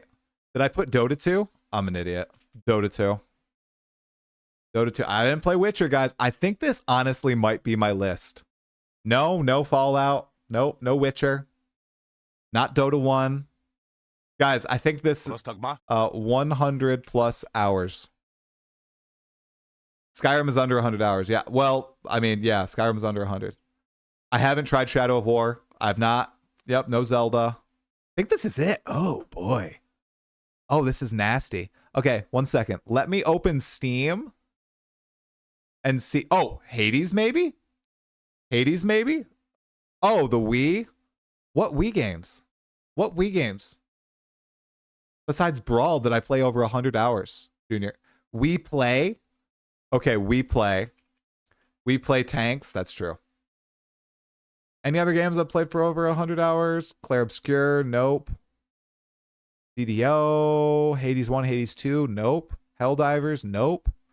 Hollow Knight? Nope. Megabonk? Nope. No, nothing on my Steam. No Final Fantasy. No Elden Ring.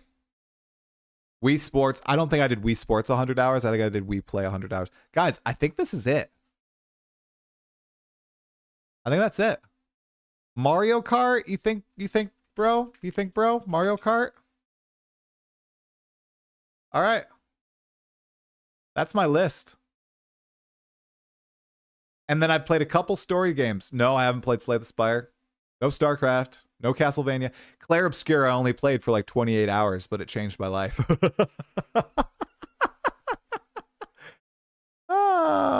Yeah.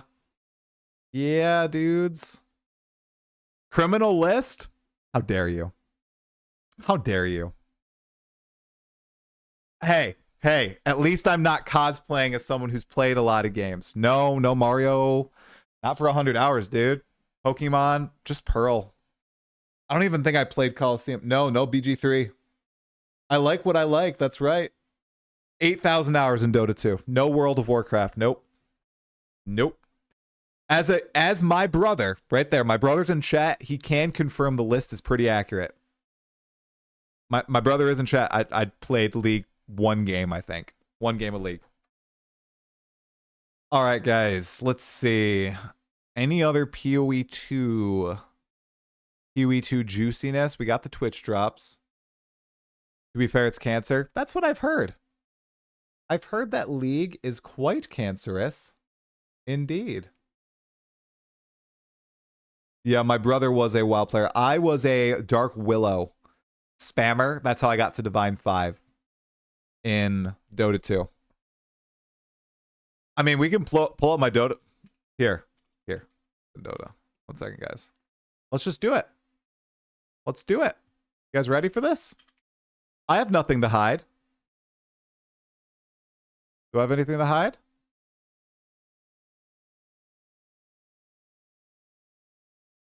Let's see. That's pretty hilarious. When I search Talkative, I'm not even gonna say that. No. Okay. A Dota buff? How can I find my Dota, guys? I'm trying to find my Dota. Can I find it? I can't find it. Okay, let's see. If I look for my friend and then select mine. Let's see. I'm trying to find my open Dota for you guys so I can share. Ah, lag. Might not be there. Okay, it might not be there. I'm trying to find it for you guys. This is stalling Path of Exile 2 content. What? Nothing? That's bull crap. What do you mean?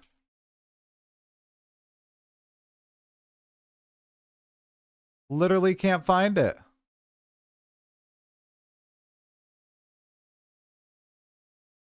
I swear I found it before. I can't find it now. Wow, guys. I thought that Open Dota, like, let me... Can I log in on Steam on Open Dota? 1 second. I'm going to log in. Yep, I'm going to log in on Steam. Got it. Okay, guys. You ready? I can't dox my friends, though. How do I not show? Can I see my records? Let's see. Totals. We'll just look at my totals. Here are my Dota stats, guys. All right. I'm not doxing my friends. This is my current rank. Legend 5 is what I would be ranked as right now. 52,000 kills across all matches. I've got 43,000 deaths, 75,000 assists, 826,000 last hits, 34,000 denies. I have played 162 days in game of Dota 2. Okay, so I have spent a lot of time queuing because my hours are 8K on Steam. Wow, I haven't played for 3 years. Wow, that's... I have 163,000 map pings. That's insane. I've only purchased 8 rapiers all time. That's crazy. We're not going to look at the word cloud. It's not going to happen. Okay. Not going on. Most kills in a match, 41 kills. 11 years ago. 11 years ago. Man, guys, I used to play when I was a kid. I used to play when I was like 13, okay? 13, 14. I stopped playing when I was 24, 2021, 2022. When was my last game? I don't want to dox my friends. Let me get my last game here. Here's my last game, guys. 3 years ago. Pangolier. Look at all these losses. Look at this is before I really got into PoE. I peaked 11 years ago in Dota. Yep. That's right. Look at all these Primal Beast games. I was off lane Primal Beast. Heroes, if we go to heroes, guys. So here are my heroes. Puck, Invoker, Queen of Pain, Clockwork. See, I swapped to support to climb to Divine 5. I was not good enough mid. But I loved playing Puck. Puck was my favorite. Dark Willow, you can see 60% win rate on Dark Willow. I absolutely smashed the biggest oversight. The biggest oversight. Yep. Wow, guys. I last played Puck 5 years ago. Invoker 4 years ago. I mean, it's kind of nostalgic going and looking at that, but I'm also like, I know why I stopped playing Dota 2. I'm very aware of why I quit playing the game. It was not good for me. And with kids, it's so hard because they could wake up at any time and then you have to abandon the game and people get upset. No, I think I was still playing during the tri-lane meta and after. Yeah, you can't have the pause button in Dota 2. That's the problem. Yeah, we watched the new video, the Twitch drops. Highly appreciate it if you guys tune into my League launch stream, you guys. I will be playing on League launch. It's going to be pretty hype. It's going to be pretty hype, you guys. I'm very excited. I took half a day at work. We're going to be going. Going to be going hard. I will not be wearing cat ears. That's right. Dota 2 is the best way to learn Russian. True. I'm just going to repost this tweet. I don't have anything to add. I have nothing to add to this tweet. It just looks cool. Would love if you guys support the channel with it. That's it. I will be playing. All that you missed was the Twitch for drops. 3 hours. Essentially, you get this sick waypoint if you watch the stream for 3 hours. You get this the second week if you watch for 3 hours again, and you get this if you gift 2 subs to Talkative Try and Talkative Try only. No, I'm just kidding. If you gift 2 subs to any streamer, and the hat tracks the number of kills of each monster type on it while you have it equipped. It's pretty cool. What time will it drop on Friday? 4 p.m. Eastern are when the drops start, and it's when the patch comes out. Yep. Yeah, the hat is free. 3 hours of watching during week 2 starts on June 5th. All right, and we have Jazzerus on Wednesday, and I'm going to try to rope my brother into doing a live podcast at my house. We're going to do it like here. I have a couch that we can set up. We can sit on the couch, do the live podcast, me and my brother. We'll see if he's down for it. If he's down for it, cool. If he's not, that's okay. All right. Has everybody here decided on their starter? All right. We're going to close off with type in the chat what your starter is. I'm curious to see if we have a bunch of martial artists in the chat like I am. I'm going to go martial artist, guys. I'm going to go Falling Thunder martial artist. Yep. Falling Thunder martial artist. And it's going to be sick. Get ready to be amazed by this build. All right.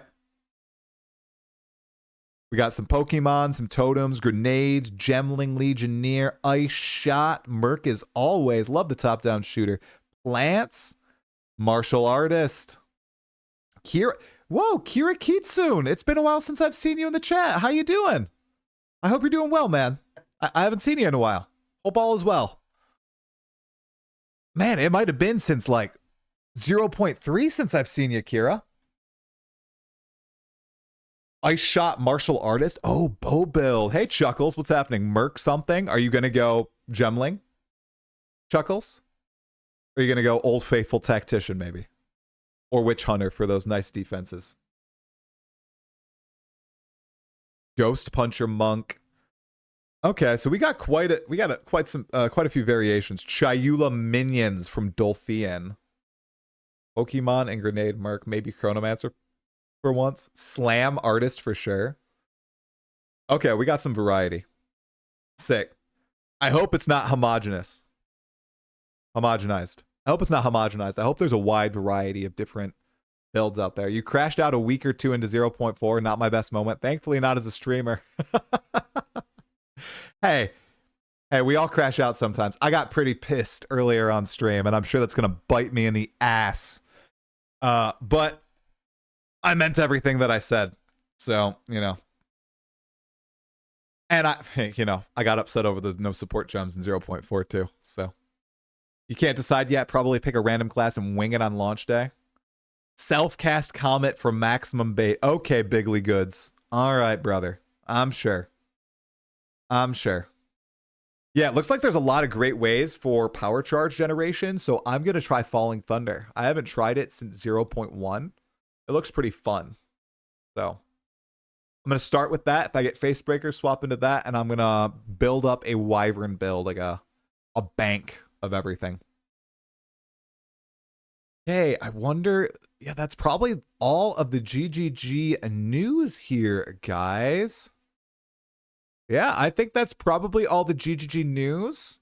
So, I hope you all had a wonderful Memorial Day. Thank you so much for tuning into the stream on Twitch, on YouTube. If you enjoyed it, go ahead, hit that like button on YouTube. If you're on Twitch, follow me if you want to see some more streams, including a podcast with the one, the only, the Yapper, Jazzerus on Wednesday night, and then a pod with my brother one night before launch, and then, of course, everything that comes after. I really appreciate you guys so much for watching. Seriously, it's been a great time. I am zonkered. I'm probably going to just do a little bit of PoE2 stuff and then go to sleep. I advise all of you to do that as well. Big work day tomorrow for those of us who had work off today. But anyway, I'm going to raid you on over to my friend One Mana Left, aka Connor. I hope you have a wonderful night. God bless you all. I'll see you Wednesday. See you guys. Bye. That was a long yap. That was a pretty long yap. My